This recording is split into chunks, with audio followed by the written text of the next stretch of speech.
बिस्मिल्लाहिर्रहमानिर्रहीम। मैं असद न्याजी बात कर रहा हूँ, association of electronic engineer civil aviation authority का जनरल सेक्रेटरी। आज हमारी वेबिनार है इंजीनियरिंग ग्रैंड अलायंस पाकिस्तान की तरफ से motivation concept theories and applications engineering. ये बेसिकली मैनेजरियल कंसेप्ट है जो कि इंजीनियर्स को भी जिसकी ज़रूरत है कि वो सबॉर्डिनेट्स को मोटिवेट कर सकें बेहतर तरीके से। तो ये हमाद मोनामी साहब हैं, असिस्टेंट प्रोफेसर हैं उस्मान इंस्टीट्यूट ऑफ टेक्नोलॉजी में, और ये बहुत से कोर्सेज पढ़ा चुके हैं जिसमें इंजीनियरिंग से रिलेटेड, और आजकल उन्होंने ऑर्गेनाइजेशनल बिहेवियर पर फोकस किया हुआ है। तो बहुत हम खुशामदीद कहते हैं उन्हें इंजीनियरिंग ग्रैंड अलायंस पाकिस्तान में और इस इवेंट में, और हम रिक्वेस्ट करते हैं कि प्लीज़ सर आप जो है ना शुरू करें। Thank you very much sir Asad. और सबसे पहले यही कि मैं शुक्रगुजार हूँ इंजीनियरिंग ग्रैंड अलायंस पाकिस्तान का भी और असद का भी, क्योंकि लास्ट टाइम मैंने इनका सेशन जब लिया था तो उसके बाद इन्होंने जो है मुझे मोटिवेट किया कि आप भी आएँ और नेक्स्ट सेशन जो है आप किसी टॉपिक पे दें। तो वैसे तो जो मेरा कोर है या इंटरेस्ट है वो है इंस्ट्रूमेंटेशन, कंट्रोल और ऑटोमेशन की तरफ।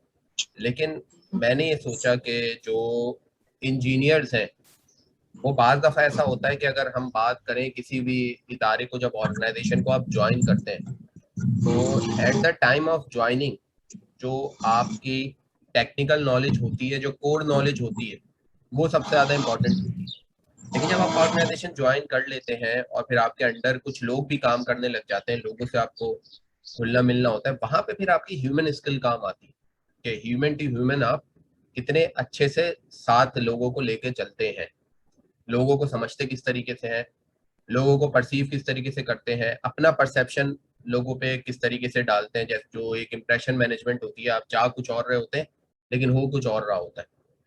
जो मेरे भी FYP के बच्चे हमारे पास आते हैं फाइनल ईयर प्रोजेक्ट के, तो उनमें भी एक यही मसला आता है कि जब उन्होंने अपने माइलस्टोन की कोई प्रेजेंटेशन वगैरह देनी होती है तो होता यह है कि वो बेचारे टेक्निकल भी बहुत सब कुछ पढ़ के आ चुके होते हैं और वैसे भी तैयारी भी बड़ी अच्छी करके आते हैं। यानी कि अगर आप पर्सनल चीजें कहें, बड़े अच्छे से शेव बना लिया होगा, कपड़े बहुत अच्छे पहन लिए होंगे, लेकिन जब बात करने की बारी आती है तो एक सबसे बड़ा मसला आता है जो ह्यूमन टू ह्यूमन है, कम्युनिकेशन या इंटरपर्सनल स्किल्स जिसे हम कहते हैं। यहाँ पे वो मार खा रहे होते हैं। और इंजीनियर का यही है कि हम मशीन्स को इतना ज्यादा पढ़ते हैं कि हमारी जिंदगी में सिर्फ मशीन्स और टेक्निकल चीजें होती हैं। तो जो थोड़ी सी इस तरह की चीजें होती हैं, मैनेजमेंट से रिलेटेड, फलसफे से रिलेटेड, साइकोलॉजी से रिलेटेड, हालांकि होती बहुत आसान है। अभी हम भी, जब मैं ये प्रेजेंटेशन दूंगा आपको तो आप भी यही बोलेंगे कोई नई बात तो कही नहीं इसमें। ठीक है, होता क्या है कि हमारे जहन में जो आइडियाज हैं, जो चीजें हैं, वो स्कैटर्ड हुई भी होती है। उसी को ऑर्गेनाइज कर लें, यानी क्या है कि आपके पास एक डाटा आ रहा है, डाटा को जब आप ऑर्गेनाइज कर लेते हैं वो इन्फॉर्मेशन बन जाती है। तो इंजीनियर की एबिलिटीज पे तो कोई शक कर ही नहीं सकता, क्योंकि खास तौर पे जो अभी जितने भी इंजीनियर हुए, हम उस टाइम के इंजीनियर बने जब सबसे ज्यादा परसेंटेज या सबसे ज्यादा अचीवमेंट जिसे कहा जाए वो इंजीनियर्स की ही होती थी, क्योंकि उनको कहा यही जाता था कि आपने इतनी परसेंटेज लानी है तब आपका इंजीनियरिंग में होगा। तो सबसे ज्यादा हाई स्कोर लेने वाले इंटर मैट्रिक में हम लोग ही होते हैं। लेकिन आगे जाके कुछ ऐसे मसले मसाइल आ जाते हैं क्योंकि हम इन स्किल्स के ऊपर अपना ध्यान नहीं दे पाते। ठीक है, और वो जो पुराना एटीट्यूड हमारा बना हुआ होता है उसको चेंज करके थोड़ा सा इन स्किल्स की तरफ भी हम आए, हालांकि ज्यादा टाइम नहीं लगता इसको, और समझे तो एक बेहतरीन किस्म के इंजीनियर बनेंगे। क्योंकि आगे चल के आपने ह्यूमन टू ह्यूमन इंटरेक्शन करना होता है और उससे भी आगे जाके आपको स्ट्रेटेजीज बनानी होती है, आपको डिसीजन लेने होते हैं, और उस पूरे डिसीजन की बेस पे आपके अंडर जितने लोग काम कर रहे हैं उस और या जो ऑर्गेनाइजेशन है वो डिपेंड कर रही है। तो आज एक छोटी सी कोशिश है कि मैंने एक चीज पढ़ी भी और कोशिश यही है कि वो चीज समझाऊं। वो है बेसिकली कि मोटिवेशन, उसके कुछ कॉन्सेप्ट्स हैं, थ्योरीज हैं, एप्लीकेशन है। और वही बात दोबारा मैं कहूँगा, वैसे मैं शख्सियत परस्ती का बिल्कुल भी कायल नहीं हूँ, ऐसी एक बात बता रहा हूँ जो मुझे अच्छी लगी। तो किसी शख्स ने कहा था, वो बेसिकली कह लें कि जो आपने देखा होगा कि जो इंडिया में बहुत सारे गुरु होते हैं, तो इसी तरीके से एक गुरु निकले थे ओशो नाम के। तो उनके पास लोग जब साइकोलॉजिकल ट्रॉमा में होते थे या बहुत ज्यादा डिप्रेस होते थे, उनके पास जाते थे और कहा यही जाता है कि वो जो भी उनकी टेक्निक्स होती थी उसकी वजह से लोग फिर सही होके वापस आ जाते थे।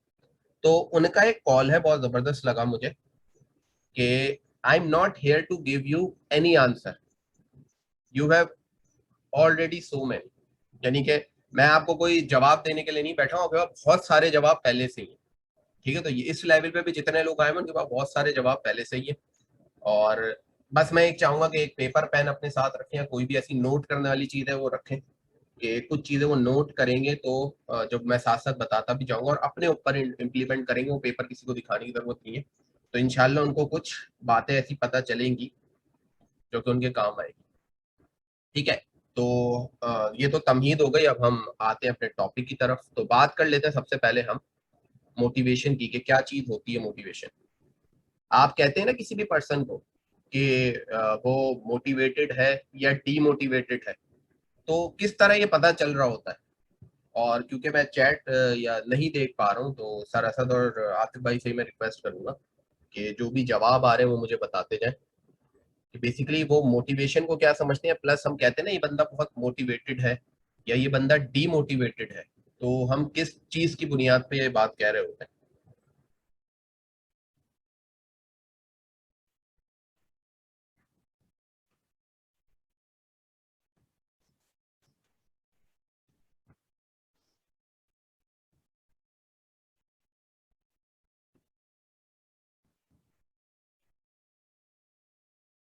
ठीक है, energy toward work, ELISA Arshad ने कहा है ये।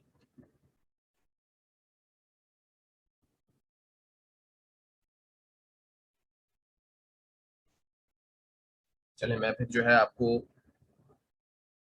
डेफिनेशन भी दिखाई देता हूँ। ठीक है, वो बिल्कुल सही। और ऐसी है कि बहुत सारी डेफिनेशन लोगों के जहन में होगी, इसमें ये नहीं कि कोई सही कह रहा है या कोई गलत कह रहा है। तो जो एक कॉन्सेप्ट है मोटिवेशन का वो क्या होता है कि आपके अंदर कितनी डिजायर है, कितनी एनर्जी है, कितना इंटरेस्ट है। लेकिन ये सारी चीजें कन्वर्ट किस में होनी चाहिए? एक्शन में। तो हम उस चीज को कहते हैं मोटिवेशन। ठीक है, आप किसी भी शख्स को देखते हैं वो मोटिवेटेड है या डीमोटिवेटेड है, तो आप उसके एक्शन को देख के अंदाजा लगाते हैं। ठीक है, वो किस तरीके से एक्टिंग कर रहा है, वो एक्टिव है नहीं है। इसी बात को देख के अगर वो किसी एक्टिविटी में एक्टिवली पार्टिसिपेट कर रहा है तो आप कहेंगे ये मोटिवेटेड है इस एक्टिविटी के लिए, और अगर वो एक्टिवली पार्टिसिपेट नहीं कर रहा तो आप कहेंगे वो डिमोटिवेटेड। ठीक है जी। तो ये जो चीज होती है ये मोटिवेशन की एक बेसिक कह लें कि कॉन्सेप्ट है, कि आपकी की जो डिजायर है, आपकी एनर्जी जो कि एक्शन में ट्रांसलेट हो। अगर वो चीज एक्शन में ट्रांसलेट नहीं हो रही तो फिर जो है वो बिल्कुल वो है। और यही बात है कि जो मैनेजर होते हैं या ऑर्गेनाइजेशन होती है उनके लिए देखना बहुत जरूरी होता है कौन से लोग ऐसे आ रहे हैं जो आके सिर्फ बैठे हुए हैं। सही है, सोशल साइट्स फेसबुक वगैरह बहुत ज्यादा देख रहे हैं, वो अलग बात है कि अपना काम परफॉर्म कर ले, वो एक अलग चीज है। लेकिन जो ऑर्गेनाइजेशन का गोल है ये हम आगे भी डिस्कस करेंगे। अभी बेसिकली हम जो एक जर्नली एक इंडिविजुअल को देख रहे हैं। ठीक है, इंडिविजुअल क्या समझता है और किस तरीके से चीजों को कर रहा होता है वो हम देखेंगे। ठीक है, तो जो मेरे हिसाब से जो सबसे अच्छी मुझे कह लें कि आप इसका कॉन्सेप्ट लगा वो ये है कि वो सही है, पॉजिटिव पॉजिटिव थॉट्स कह दी हैं किसी ने एनर्जी की है, सारी चीजें, लेकिन क्या है कि वो कन्वर्ट हो एक्शन में, तो उसे हम कहते हैं मोटिवेशन। सही है, नजर आपको क्या आएगा? आपको तो नजर यही आएगा ना कि जो है आप सामने वाला बंदा एक्शन क्या ले रहा है। ठीक है, तो आगे भी हम एक चीज जिक्र करेंगे कि थोड़ा सा टेंशन में भी वही लोग रहते हैं जो हाईली मोटिवेट होते हैं। वो कैसे रहते हैं वो जरा मैं बताऊंगा। ठीक है, आप थोड़ी सी डिटेल डेफिनेशन देखते हैं मोटिवेशन की कि वो क्या है, जो मुझे सबसे अच्छी लगी। और हाँ, मैं एक और चीज भी बता दूं कि कुछ लोग स्लाइड्स का और उसका भी जिक्र करेंगे, स्लाइड्स भी बिल्कुल उन्हें मिल जाएंगे। और बेसिकली ये स्टीफन रॉबिन्सन साहब की बुक ही है ऑर्गेनाइजेशनल बिहेवियर की, उसका उसके चैप्टर्स हैं, चैप्टर 7 और 8, वो बेसिकली मैं आपसे सामने डिस्कस कर रहा हूँ। और अच्छा, एक और बात और है कि जो इंट्रोडक्शन में मुझे कहनी थी कि ये टिपिकल वो नहीं है जो एक मोटिवेशनल स्पीकर आते हैं ना और आपकी एनर्जी को रेस कर देते हैं। सही है, वो क्या कर रहे होते हैं, वो बहुत सारे वाकयात बता रहे होते हैं, उसमें से कितना सच होता है कितना झूठ होता है ये तो मुझे नहीं पता। लेकिन मेरा बस ये ख्याल है कि जो भी मोटिवेशनल स्पीकर आते हैं उनसे बकायदा ओथ लेना चाहिए, जो कहूंगा सच कहूंगा, सच के सिवा कुछ नहीं कहूंगा। तो वो वाला काम मैं यहाँ करने नहीं आया हूँ, ठीक है। मैं आपको एक नॉलेज दूंगा और उस नॉलेज के जरिए फिर जो आपका जो भी फैसला होगा वो आप करेंगे, ठीक है। तो थोड़ी सी डिटेल डेफिनेशन देखते हैं कि वो प्रोसेस। अब मैं स्लाइड नहीं पढ़ रहा, स्लाइड तो आप जाहिर सी बात है खुद ही पढ़ लेंगे। जैसे शुरू में बहुत अच्छी डेफिनेशन आई थी वर्क के लिए, या मैं उसको कह दूं गोल के लिए, सही है। आप कितनी इंटेंसिटी के साथ और कितने परसिस्टेंस होके अपने गोल की तरफ जाते हो, ये चीज होती है मोटिवेशन, सही है। इंटेंसिटी यानी कितना हार्ड आप उसके लिए पुश कर रहे हो, ठीक है। डायरेक्शन, डायरेक्शन गोल की तरफ, बिल्कुल क्लियर गोल की तरफ आपकी पॉइंटेड होनी चाहिए। गोल स्पेसिफिक, अब हम ये भी कहेंगे कि गोल स्पेसिफिक क्या होता है कि मुझे इतना अचीव करना है in term of quantity, in term of number. ये नहीं बस मुझे ज्यादा से ज्यादा अचीव करना है, मुझे बेस्ट अचीव करना है, ये नहीं। आपने अचीव करना क्या है, आपने इतनी CGP अचीव करनी है। आप कोई सेल्स नो तो आपने इतने जो है प्रोडक्ट सेल कर लेने, ये होगी आपकी गोल स्पेसिफिक डायरेक्शन। और परसिस्टेंट कितना है, सबसे बड़ा मसला इसमें ही आता है कि जो परसिस्टेंस है वो नहीं, यहाँ पे लोग मार खा जाते हैं। शुरू में बड़ी एफर्ट होती है भाई, शुरू में आप कोई भी चीज जब स्टार्ट कर रहे होते हैं, आपका जो मोटिवेशन लेवल होता है वो बहुत ज्यादा होता है, ठीक है। और जब आप जैसे जैसे वक्त गुजरता जाता है तो वो इंटेंसिटी कम होना शुरू हो जाती है, ठीक है। तो ये चीज, तीन की एलिमेंट्स हैं इसके। क्या चीज कि आप कितना ज्यादा एफर्ट से एक पर्सन जो है वो ट्राई कर रहा है। दूसरा डायरेक्शन क्या है, डायरेक्शन गोल स्पेसिफिक डायरेक्शन उसकी है या नहीं है। गोल भी है तो गोल जो है स्पेसिफाई हुआ हो, ठीक है, उसको सारी चीजें पता हो कि इसमें कितना चैलेंज है, आगे हम एक थ्योरी भी पढ़ेंगे।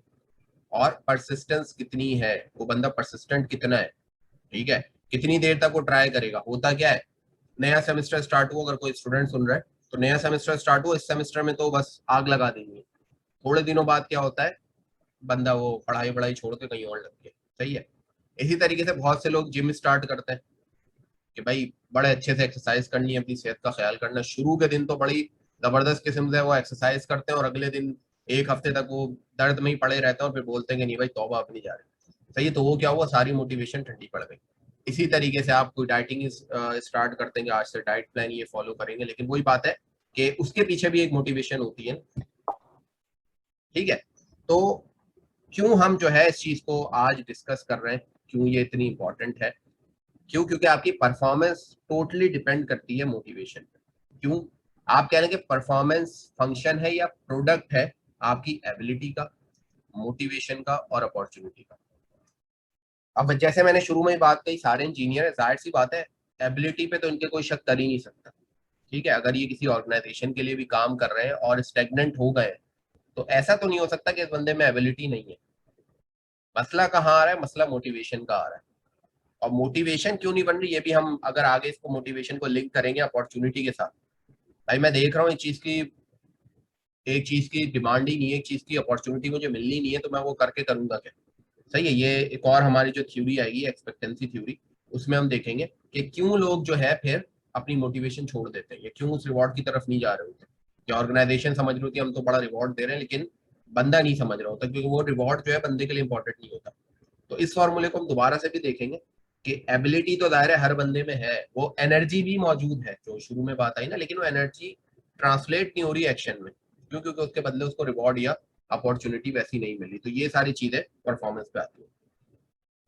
सबसे शुरू में जो सबसे शुरू के साइकोलॉजिस्ट थे, उन्होंने जो मोटिवेशन का जो प्रोसेस किया, उन्होंने एक चीज देखी, जो प्रोसेस स्टार्ट होता है या इग्नाइट होता है, इग्निशन जो मिलती है वो नीड की वजह से मिलती है। आपको जिस चीज की नीड होती है आप उसी चीज के लिए कोशिश करते हो, ठीक है। जैसे आपकी एक नॉर्मल जिंदगी गुजर रही है, एकदम से आपको अनएक्सपेक्टेड रीजंस की वजह से या मेडिकल एक्सपेंस आ गए, कोई बीमार पड़ गया घर में, आप खुद बीमार पड़ गए, अब ज्यादा पैसे चाहिए, सही है। घर में फर्ज करें फादर बीमार पड़ गए, अब क्या हुआ, जो आपका सारा जो कैलकुलेटेड एक बजट चल रहा होता है वो आउट हो गया। अब आप क्या करेंगे, आप कोई बिहेवियर अपनाएंगे जो गोल की तरफ होगा। आप अपने बॉस को जाके कहेंगे मेरे पैसे बढ़ाओ, या आप बहुत ज्यादा हार्ड वर्क करेंगे कि प्रमोशन आ जाए, कि अगर आपने किसी से कर्ज वर्ज लिया है वो कर्जा उतारे, ठीक है। आप कोशिश करेंगे कि कहीं आपको और ज्यादा अच्छी जॉब मिले, जहां पैसे मिले, एक्स्ट्रा जॉब करेंगे। या दूसरा एक और इफेक्ट भी होता है कि आप अनइथिकल चीज की तरफ चले जाएंगे, अच्छा, मोटिवेशन भी दो तरीके की होती है। एक वो मोटिवेशन होती है जो आपको अच्छे काम की तरफ ले जाती है, और एक वो मोटिवेशन होती है जो बुरे काम की तरफ भी ले जाती है। अभी फिलहाल जो बुरे काम की तरफ मोटिवेशन ले जाती है हम उसको डिस्कस नहीं करेंगे, क्योंकि हमारा मेन टारगेट है कि अच्छे काम की तरफ कैसे ले जाए। ठीक है। और वो आगे मैं देखूंगा, अगर जरूरत पड़ी और हमारे पास टाइम हुआ तो एक थ्योरी है जो मैंने इंक्लूड नहीं की, वो भी मैं इंक्लूड कर दूंगा। बेसिकली बिहेवियर से रिलेटेड है, मोटिवेशन से ज्यादा। ठीक है। उसके बाद क्या, अगर आपकी वो नीड सेटिस्फाई हो जाती तो सही है, आप आराम से बैठ जाओ। कि नीड सेटिस्फाई नहीं हुई तो आपको क्या चाहिए होगा, आप दोबारा से और पैसे चाहिए, आप दोबारा से सारा काम करें। ठीक है। तो आई थिंक कोई मेरे ख्याल में बच्चा भी आ गया। अच्छी बात है, चलो हर उम्र के लोग जो है इस प्रेजेंटेशन को एंजॉय कर रहे हैं। अच्छा, दूसरी चीज क्या है कि तो अब इसमें एक चीज देखनी है। एक चीज आई है नीड, और एक चीज है नीड का सेटिस्फाई हो जाना। ठीक है। अब एक नीड आई, आपके अंदर एक समझे एनर्जाइजर या मोटिवेशन पैदा हो, सही है, एक टेंशन क्रिएट हो गई कि मुझे इस नीड को सेटिस्फाई करना है। अब एक टेंशन क्रिएट हो गई, अगर तो आप मोटिवेटेड रहते हैं और उस नीड को सेटिस्फाई कर लेते हैं, बहुत अच्छी बात है। और अगर नहीं कर पा रहे तो फिर क्या होगा, स्ट्रेस में आ जाएंगे। तो इसका एक खास टाइम पीरियड भी होता है। अगर वो खास टाइम पे वो नीड सेटिस्फाई नहीं हो तो फिर बंदा स्ट्रेस में आ जाता है। फिर मोटिवेशन क्या होती है, स्ट्रेस में अगर आप आ गए तो मोटिवेशन खत्म होना शुरू हो जाती है। इस चीज को भी जरा नजर में रखना है। ठीक है। तो नेक्स्ट अब हम आते हैं, नीड से ही हमने स्टार्ट किया तो हम सबसे पहले नीड थ्योरी को ही देखेंगे।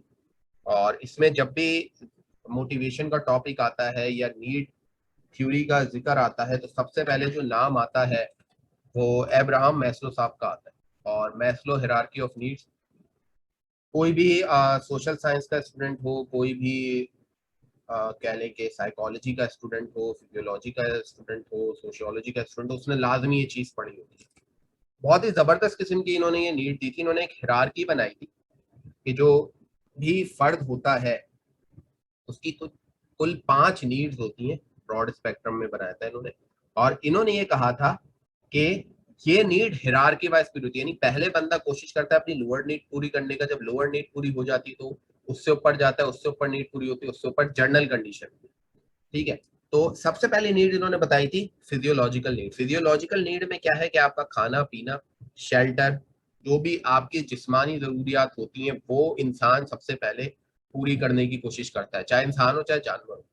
सबसे पहले वो जो जीने के लिए जो चीजें जरूरी है वो करेगा, उन नीड को पूरा करने की कोशिश करेगा। ठीक है। उससे ऊपर जब आप जैसे फर्ज करें, बिल्कुल देख लें जो बैगर्स होते हैं। अच्छा, 10 मिनट तकरीबन रह गए, इसके बाद हमें रिज्वाइन करना होगा। तो एक मिनट हमाद भाई, ये इसमें थोड़ा सा बता मैं दूं। ऐसा जी जी, इसमें ये है कि ये जो ही लिंक बंद होगा तो उसी लिंक को आप दोबारा ओपन करेंगे तो वो ओपन हो जाएगा। जो आपके पास लिंक मौजूद है उसी जी जी, लिंक में ठीक ही है। जब ये एंड हो तो ओपन करना। ये सब जो सुन रहे हैं, मैं इनके लिए एक दफा पैगाम दे रहा हूँ। ठीक है, ओके। कंटिन्यू। ठीक है। तो मैं इसी स्लाइड तक रखूंगा, उसके बाद अगर इनकेस हमारे पास टाइम बचा हुआ भी होगा तो भी जो है हम नेक्स्ट स्लाइड पे आने से पहले रिज्वाइन कर लेंगे। तो सबसे पहले जिसकी आ जाती है फिजियोलॉजिकल नीड। सही है। अब एक भीख मांगने वाला है, वो हमेशा वो ये नहीं बोलेगा कि यार मुझे सिक्योरिटी दे दो, मुझे प्रोटेक्शन दे दो। ठीक है। वो या बोलेगा कि जो है मुझे मशहूर होना है। ठीक है। वो क्या बोलेगा कि भाई खाना खिला दो। सही है। वो बिल्कुल बेसिक नीड की तरफ जाएगा। इसके आगे फिर आती है सेफ्टी नीड्स। सेफ्टी नीड में क्या है कि आपके पास, अच्छा इसमें भी ये नहीं कि 100% आपकी सेटिस्फैक्ट्री हो। सेफ्टी नीड एक जो आप देखते हैं भिखारी होते हैं, झुग्गियों वगैरह झोपड़े में रहते हैं, वहां कोई सिक्योरिटी नहीं होती, लेकिन उनके हिसाब से थोड़ी सी सिक्योरिटी होती है। और इससे ऊपर जो लोग होते हैं, जो जिनके पास जितना ज्यादा पैसा होता है, उसी तरीके से अपनी सिक्योरिटी को भी उतना ज्यादा उस पर ध्यान देते हैं। तो ये है कि इतनी पूरी हो जाए, ये भी नहीं कि बिल्कुल ही।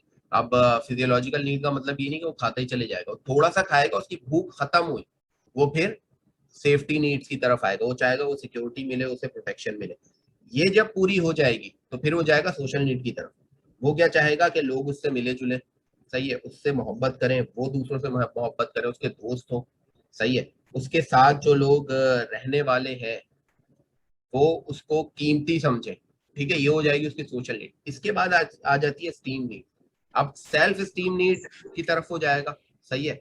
वो कितना बा इख्तियार है, सेल्फ रिस्पेक्ट की तरफ देखेगा। अब देखें जो बिल्कुल नीचे नीड वाला होता है, भिखारी होता है, उससे अपनी कोई जो सेल्फ रिस्पेक्ट होते है उससे कुछ लेना देना नहीं होता है, स्टेटस की तरफ जाएगा। इसके बाद जब वो 4 नीड पूरी कर चुका होगा तो फिर वो बिल्कुल अपनी सेल्फ एक्चुअलाइजेशन नीड की तरफ जाएगा। दुनिया मेरे बारे में जो भी समझती है, लेकिन अब मैंने देखना है कि मैंने कितनी ग्रोथ की। सही है, मैं अपने फुल पोटेंशियल पे आया या नहीं आया। ठीक है, जो सबसे आखिर में ये चीज होती है, सेल्फ फुलफिलमेंट के लिए वो कोशिश करेगा, और जिस मकसद के लिए वो बना है, एक तो रिलीजियस होता है, लेकिन वो असल में किस चीज के लिए, किस चीज में अच्छा है उसे पता चल चुका होता है, और फिर वो उस चीज को और ज्यादा इंप्रूव करेगा। सेल्फ फुलफिलमेंट ये जितना भी अल्लामा इकबाल का खुदी का कॉन्सेप्ट है, ये आप समझ लें जो सेल्फ एक्चुअलाइजेशन नीड्स है, इसी पे बेस करता है। तो मेरे ख्याल में अभी हम यहाँ पे रुकते हैं। ठीक है, और इसके बाद जो है, या 7 मिनट है, चले मैं एग्जाम्पल भी देता हूँ। तो ये तो मैंने नॉर्मल एग्जाम्पल दी। अच्छा, कोई हमारे पास ऐसा भी मौजूद होगा कि जो बिल्कुल जिसने रिसेंट अभी ग्रेजुएशन की हो और फिलहाल वो अभी जॉब नहीं कर रहा या जॉब सर्च कर रहा है, कोई है ऐसा? जी बिल्कुल हैं वैसे लोग। ठीक है, तो वो उनसे मैं पूछूंगा क्या, वो जब जॉब करने के लिए जा रहे हैं तो वो क्या एक्सपेक्ट करेंगे किसी कंपनी से? सबसे पहली चीज उनकी नजर में क्या होगी? है कि जो जॉब है वो मतलब जो हमारा एक्सपीरियंस है या जो हमारी एजुकेशन है उसके हिसाब से, और ये कि वो उस हिसाब से हमें पे कर रहे हैं कि नहीं कर रहे। सही है, तो सबसे पहले वो जो चीज देखेगा, सबसे पहले तो वो देखेगा भाई जॉब मिल जाए। सही है, और जॉब जो है पे क्या मिल रही है, इतनी पे हो कि उसका आना जाना हो जाए। ठीक है, एंड में कितने पैसे बचेंगे जिससे उसका खाना पीना हो जाए, वो ये चीज देखेगा। ऐसा ही होता है बिल्कुल जब आप शुरू में जॉब ढूंढ रहे होते हैं। फिर जब आपकी जॉब हो जाती है, आप कुछ दिन जॉब करने लग जाते हो, फिर आप आते हो अपनी जॉब सिक्योरिटी के ऊपर कि भाई मैं ऑन प्रोबेशन हूँ, मैं परमानेंट कब होऊंगा, मैं कॉन्ट्रैक्ट पे हूँ, या आगे क्या करना है। तब आप आ जाते हो अपनी जॉब को बचाने की कोशिश में। पहले आपने जॉब हासिल की, सही है, अब आप जॉब बचाने की कोशिश करोगे। इसके बाद जो वहां के लोग हैं, वहां जो कंपनी में आप चाहोगे जितने लोग हैं वो आपको जाने, आप उनको जाने। ठीक है, एक अच्छा रहे, आप काम करने तो आ रहे हो लेकिन आप बिल्कुल ही आइसोलेट होकर बैठे हो तो भी आपसे काम नहीं होगा। ये नीड पूरी होना भी जरूरी है। जब ये सोशल नीड भी पूरी हो जाती है, आपको जॉब सिक्योरिटी भी मिल गई, फिर आप सोशल नीड की तरफ गए, लोगों से आपकी अच्छी दोस्ती यारी हो गई है। उसके बाद अब क्या जाते हैं, अब आप सेल्फ स्टीम, अब आप रिकग्निशन चाहेंगे। अब इससे काम नहीं होगा सिर्फ मुझे जॉब मिल गई है, जॉब सिक्योरिटी मिल गई। अब आप चाहेंगे आपकी प्रमोशन हो, आपको स्टेटस मिले, आपको जो दूसरी अलाउंसेस होते हैं वो मिले। अगर कंपनी गाड़ी वगैरह ऑफर करती है, आप चाहोगे आपको वो मिले। ठीक है, आपका स्टेटस ऊपर से ऊपर हो, आपको केबिन के बजाय रूम मिले, ये चीजें आप चाहना शुरू कर दोगे। उसके बाद जब आप ये चीज भी क्लियर कर लो, काफी आपका एक्सपीरियंस होगा सारी चीजों में, फिर आपको पता चल गया कि आपकी स्ट्रेंथ क्या है और आपकी वीकनेसेस क्या है। फिर आप किस तरफ आ जाओगे, अपनी सेल्फ डेवलपमेंट के ऊपर। ठीक है, फिर आप क्या करोगे कि मुझे पता चल गया कि ये मेरी पोटेंशियल है, मैं वहां तक पहुंचा हूं या नहीं पहुंचा हूं। आप फिर अपनी जो है पोटेंशियल पे पहुंचने की कोशिश करोगे, सेल्फ फुलफिलमेंट की तरफ आओगे। सही है, जो चीजें आपको कह लो कि मोटिवेट करती हैं, जो आपकी पर्सनल ग्रोथ है, दुनिया आपके बारे में क्या कहती है आपको इससे गर्ज नहीं होगा। आप अपना एहतसाब मुहासबा खुद कर रहे होगे कि मैं वहां तक पहुंचा हूं या नहीं पहुंचा। ठीक है, तो मेरे ख्याल में इसको यहाँ तक रखते हैं। तो ये थोड़ी सी एग्जाम्पल समझ में आई जो मैंने कोशिश की। एक नया बंदा होता है जॉब की तलाश में, तो वो भी क्या कर रहा होता है, सबसे पहले वो देखेगा भाई जॉब तो मिल जाए, तो सैलरी मिल जाए, फिर वो जॉब की सिक्योरिटी की तरफ जाएगा, फिर जो कंपनी के लोग हैं उनसे मेल जोल बढ़ाने की कोशिश करेगा, फिर वो अपनी रिकग्निशन चाहेगा उस इदारे में। सही है, वो रिकग्निशन मिल गई, सारी टॉप हिरार्की पे आके वो बैठ गया। इसके बाद क्या चाहेगा, वो अपने आप को देखेगा कि जो मेरा अपना सेल्फ टारगेट था वो मैंने अचीव किया नहीं किया, या मैं कहाँ तक जा सकता हूँ। ठीक है, तो यहाँ तक फिलहाल इसको रखते हैं और हम रीज्वाइन करते हैं। ठीक है, तो बैचलर हिरार्की ऑफ नीड पे हैं हम फिलहाल, और इसकी मैंने कुछ एग्जांपल्स भी दी। और इसके बाद जो है हम और रिलेट करते हैं ना, और आप भी, मैं वही जो मैंने कहा था ना, एक पेपर सर पेन। सर आप इसको कंटिन्यू रखें, जैसे ही ये बंद होगा तो फिर दोबारा रीज्वाइन करेंगे। तो ठीक है, तमाम मेंबर से मेरी रिक्वेस्ट है कि आप जो है ना, जैसे ही ये सेशन मतलब क्लोज हो जाए जूम की जो है ना, तो आपने दोबारा क्लिक करना है उसी लिंक पर, फिर दोबारा ज्वाइन हो जाएगा और इंशाल्लाह आपको सर्टिफिकेट भी मिलेंगे। हम जो है आपसे इवेलुएशन करवाएंगे इस ट्रेनिंग की, और उसके बाद आपको सर्टिफिकेट सर्टिफिकेट भी देंगे इंशाल्लाह ना 1-2 दिन के अंदर। तो आप जो है ना ये पूरा सेशन लें, जो भी पूरा सेशन लेगा उसको इंशाल्लाह हम सर्टिफिकेट भी देंगे इंजीनियरिंग ग्रैंड अलायंस पाकिस्तान की तरफ से। तो जैसे डिस्कनेक्ट हो आपने दोबारा कनेक्ट कर लेना है सर, कंटिन्यू करें, जैसे ही खत्म होगा हम दोबारा ज्वाइन करेंगे इंशाल्लाह। अच्छा, इसमें एक काम आप भी करेंगे, पेपर पेन या मोबाइल या जो भी चीज है उसमें जरा आप नोट करते जाएं कि आप किस नीड पे आ रहे हैं। या चले मैं थोड़ा सा और आगे भी बढ़ूं, तो जो आगे मॉडिफाइड मॉडल किया इन्होंने, तो इन्होंने कहा कि जो लोअर दो जो है क्लासेस में इन्होंने डिवाइड कर दिया, एक किया हायर लेवल और एक किया लोअर लेवल। लोअर लेवल पे वो लोग होते हैं जिन्हें फिजियोलॉजिकल और सेफ्टी रिक्वायर्ड होती है, और हायर लेवल पे वो है जो सोशल स्टीम और सेल्फ एक्चुअलाइजेशन। तो आप सिर्फ पेन पेपर लें, किसी को बताने की जरूरत नहीं, किसी को दिखाने की जरूरत नहीं, आप सिर्फ ये डिसाइड करें आप लोअर पे या हायर लेवल पे, बिल्कुल सच सच, ठीक है।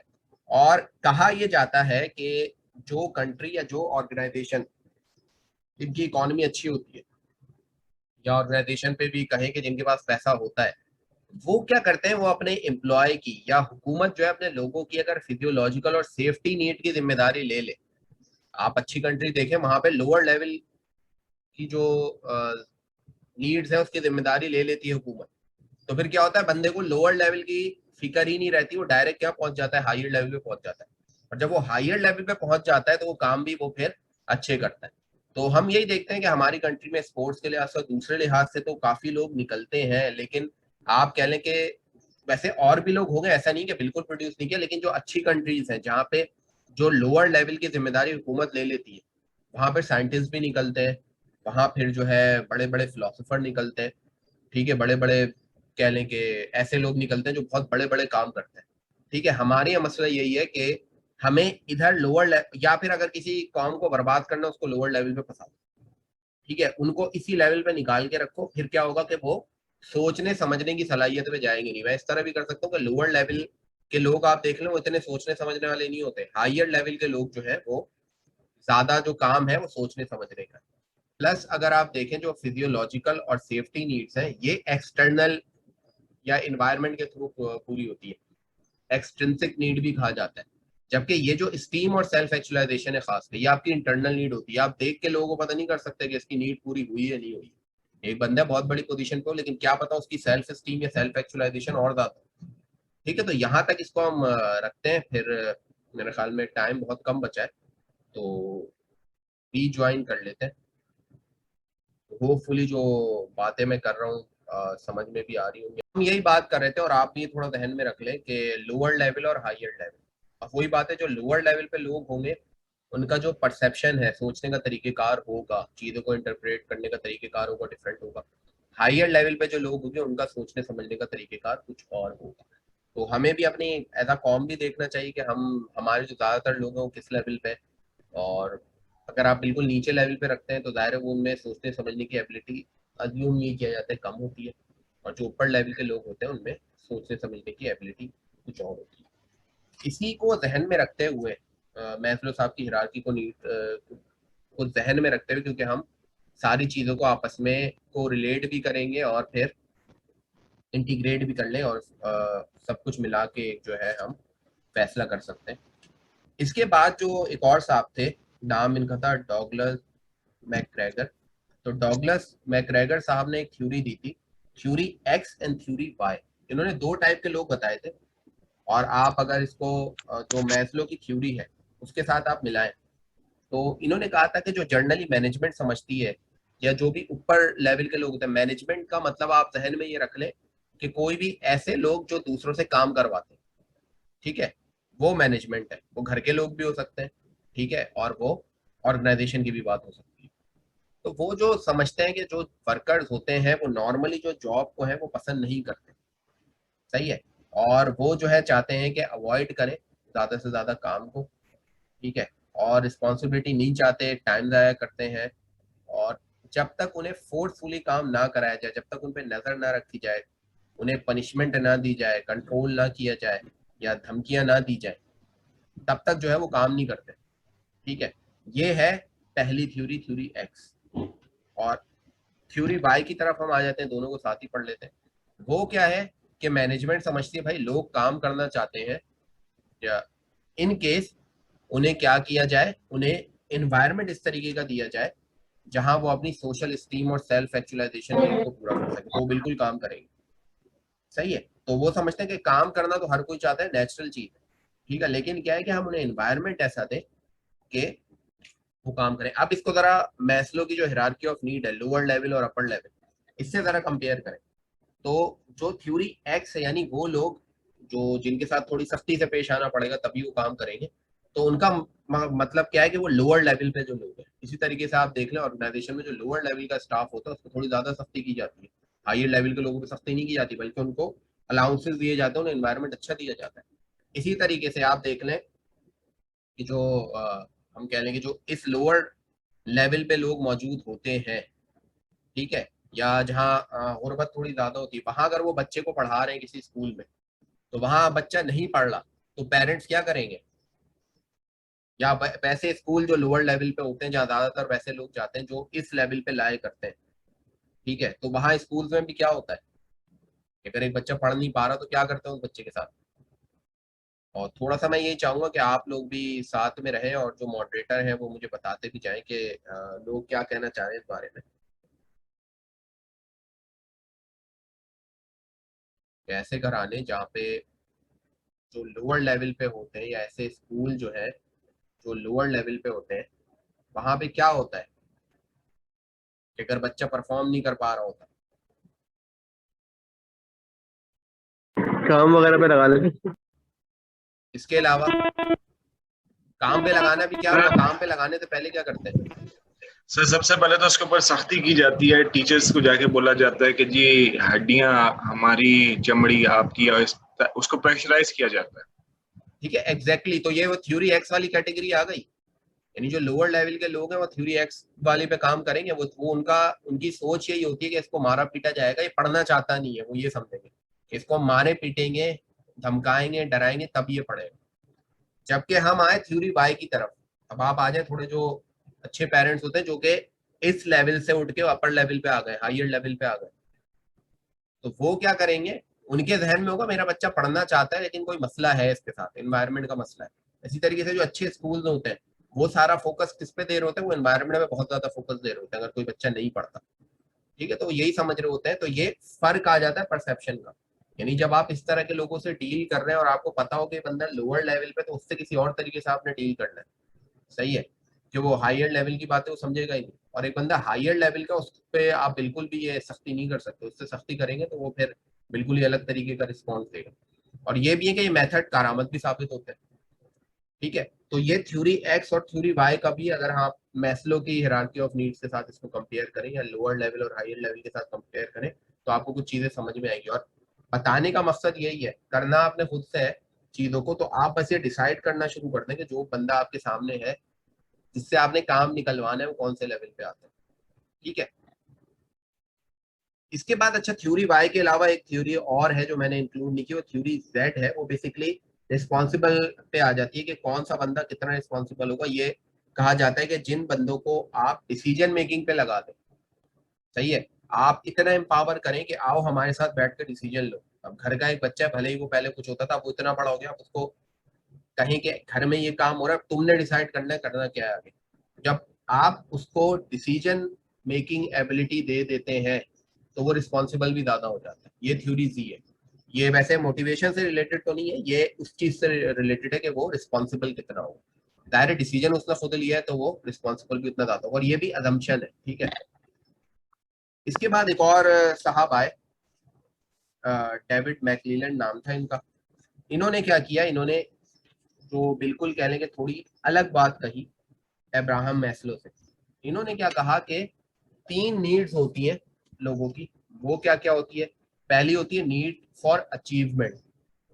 कुछ लोग ऐसे होते हैं, और वही बात है, इसमें से कोई सी नीड ज्यादा हो सकती है, कोई सी नीड कम हो सकती है। आप भी अपने आप को देख सकते हैं कि आप इनमें से कौन सी नीड को सबसे ज्यादा जो है प्रायोरिटी पे रखते हैं अपनी।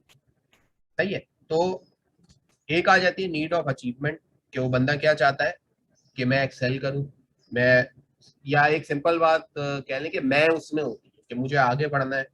सही है, मुझे चैलेंजिंग गोल चाहिए, मुझे वो कोशिश यही करता है मैं सबसे ऊपर रहूं, नंबर 1 पोजीशन पे रहूं, सक्सीड रहूं, ठीक है।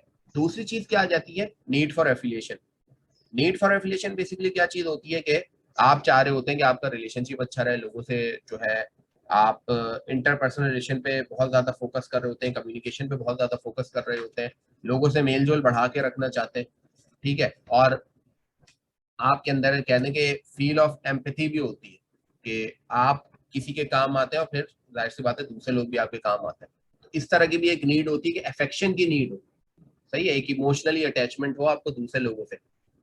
तो तीसरी नीड जो आती है वो नीड ऑफ पावर आती है। पावर का हमें पता है कि क्या होता है कि वो कोशिश ये करेगा कि इन्फ्लुएंस करे, सही है, पावर उसके पास रहे, रिकॉग्निशन वो चाहता है, अटेंशन वो चाहता है, लोगों का ऊपर कंट्रोल चाहता है, ठीक है, जिस तरह मैं चाह रहा हूँ उस तरीके का बिहेवियर मिले मुझे दूसरों से, वो ये सारी चीजें चाह रहा होता है।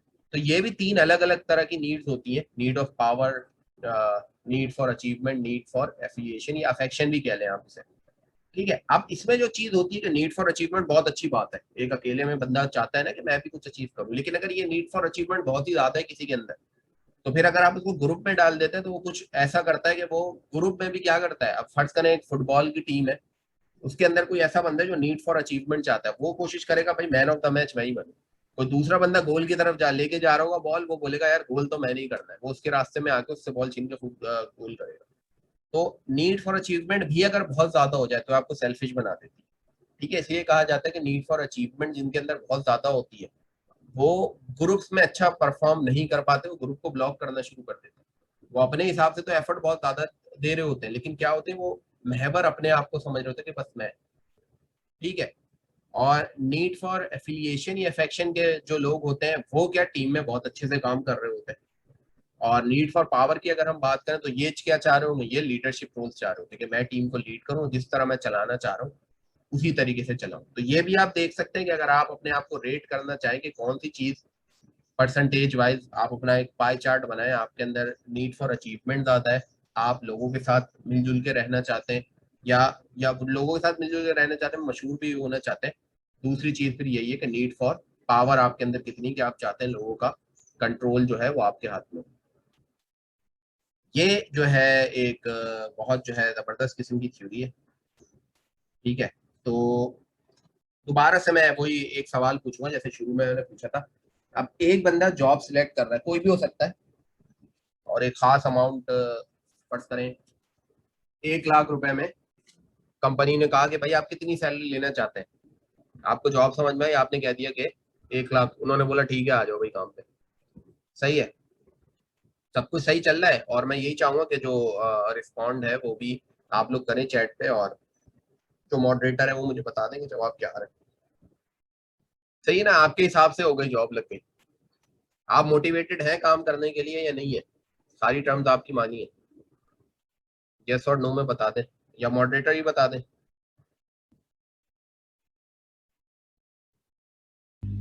मैं तो जो है मोटिवेटेड हूँ काम करने के लिए, लेकिन ये है कि ज़्यादातर लोग तो मोटिवेटेड होंगे अगर टर्म्स एंड कंडीशन भी मानी जाएंगी तो। ठीक है, अब क्या हुआ कि आप दूसरा बंदा देखते हैं, उसकी क्वालिफिकेशन भी उतनी ही है जितनी आपकी है, उसका एक्सपीरियंस भी उतना है, सब कुछ आप जैसा ही है, सही है, लेकिन उससे जब पूछा गया था वो कितनी सैलरी पे काम करेगा, उसने बोला था 1.5 लाख रुपए, और उसको 1.5 लाख रुपए मिल रहे हैं, अब आपको 1 लाख रुपए मिल रहे हैं। अब आपको जैसे ही पता चला यार मुझसे जो ये काम ले रहे हैं मुझे 1 लाख रुपए दे रहे हैं, यार उसने 1.5 लाख बोले तो 1.5 लाख भी मान लिए थे, या उसको 1.5 लाख दे रहे, तो अब यहाँ पे क्या मसला आएगा।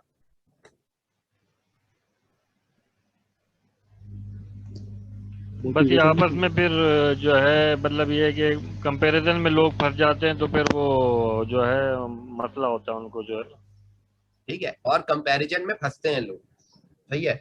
अगर कंपैरिजन ना करें वो, तो फिर एक तो होता है कि चलो वो हम बार बार लोगों को ये कहते हैं कि आप दूसरों से कंपेयर नहीं करो, आप खुद से खुद को कंपेयर करो, हमेशा बातें ये कहती हैं कही जाती हैं, लेकिन ऐसा हो नहीं सकता कि इंसान अपने आप को, सोशल एनिमल है वो दूसरे से कंपेयर करेगा, ठीक है। तो एक चीज कहलाती है इक्विटी या मार्केट इक्विटी, सिंपल ये चीज होती है। एक चीज होती है इंटरनल मार्केट इक्विटी और एक होती है external market equity. Internal market equity यही होती है कि जो भी चीज है इंडिविजुअल जो है हमेशा कंपेयर करता है कि वो कितनी इनपुट दे रहा है, इनपुट में उसका जाहिर सी बात है उसका एफर्ट के साथ साथ उसकी क्वालिफिकेशन, उसका एक्सपीरियंस, ये सारी चीजें भी आएगा, और आउटकम उसको क्या मिल रहा है। तो रेशो आउटपुट अपॉन इनपुट या आउटकम अपॉन इनपुट वो उसका कितना है और दूसरे का कितना है।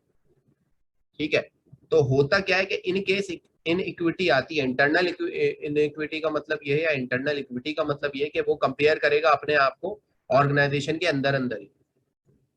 ठीक है, और एक्सटर्नल इक्विटी का मतलब क्या है कि यार मैं इंजीनियर हूँ, मुझे मेरा इदारा इतने दे रहा है, यार वो दूसरा इदारा तो इतने दे रहा है। लेकिन ज्यादातर पहले कंपेयर वो करता है जिस इदारे में वो काम कर रहा है कि यार मैं सेम एफर्ट कर रहा हूँ, सारी चीजें कर रहा हूँ, लेकिन मुझे वो पैसे क्यों नहीं मिल रहे।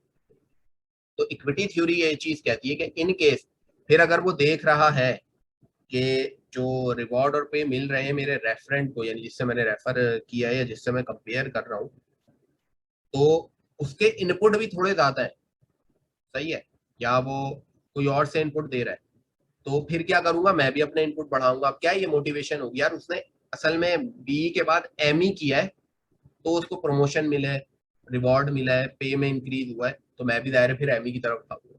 उसने एमबीए किया है तो मैं भी दायरे एमबीए की तरफ भागूंगा। पीएचडी में एनरोल्ड हो रहा है, पीएचडी कर रहा है, तो मैं भी यही काम करूंगा। सही है, तो मैं ये चीजें देखूंगा। और इसमें ज्यादातर यही होता है कि अगर आपकी क्या नाम है, दोनों चीजें, इसमें ये भी हो सकता है कि आप अंडर पेमेंट भी हो सकते हो और ये भी हो सकता है ओवर पेमेंट भी हो सकते हो। ओवर पेमेंट हो गए तो क्या हो सकता है,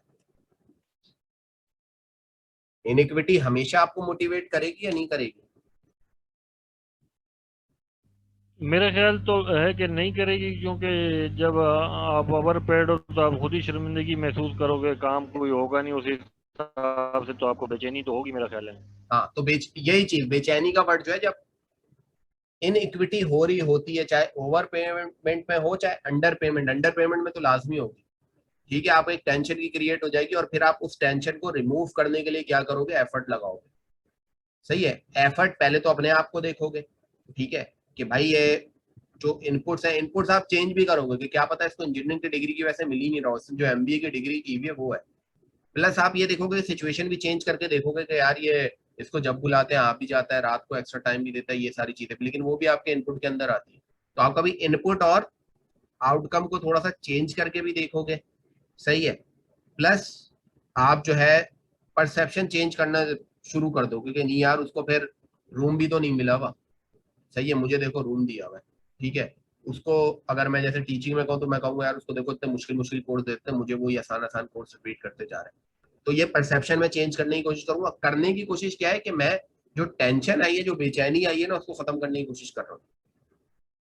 सही है, और उसके बाद में क्या करूंगा, ज्यादा है तो मैं उस बंदे से कंपेयर करना ही छोड़ दूंगा कि यार उस बंदे को छोड़ो, मैं दूसरा बंदा उठा लूंगा। कंपैरिजन जो है अपना उस बंदे से जो होता है ना, कि अपने से नीचे वालों को देखो, ऑर्गेनाइजेशन भी कहते हैं, दूसरे लोग भी कहते हैं अपने से नीचे वाले को देखो तो टेंशन कम होगी। तो मैं ये प्रोसेस भी कर सकता हूँ।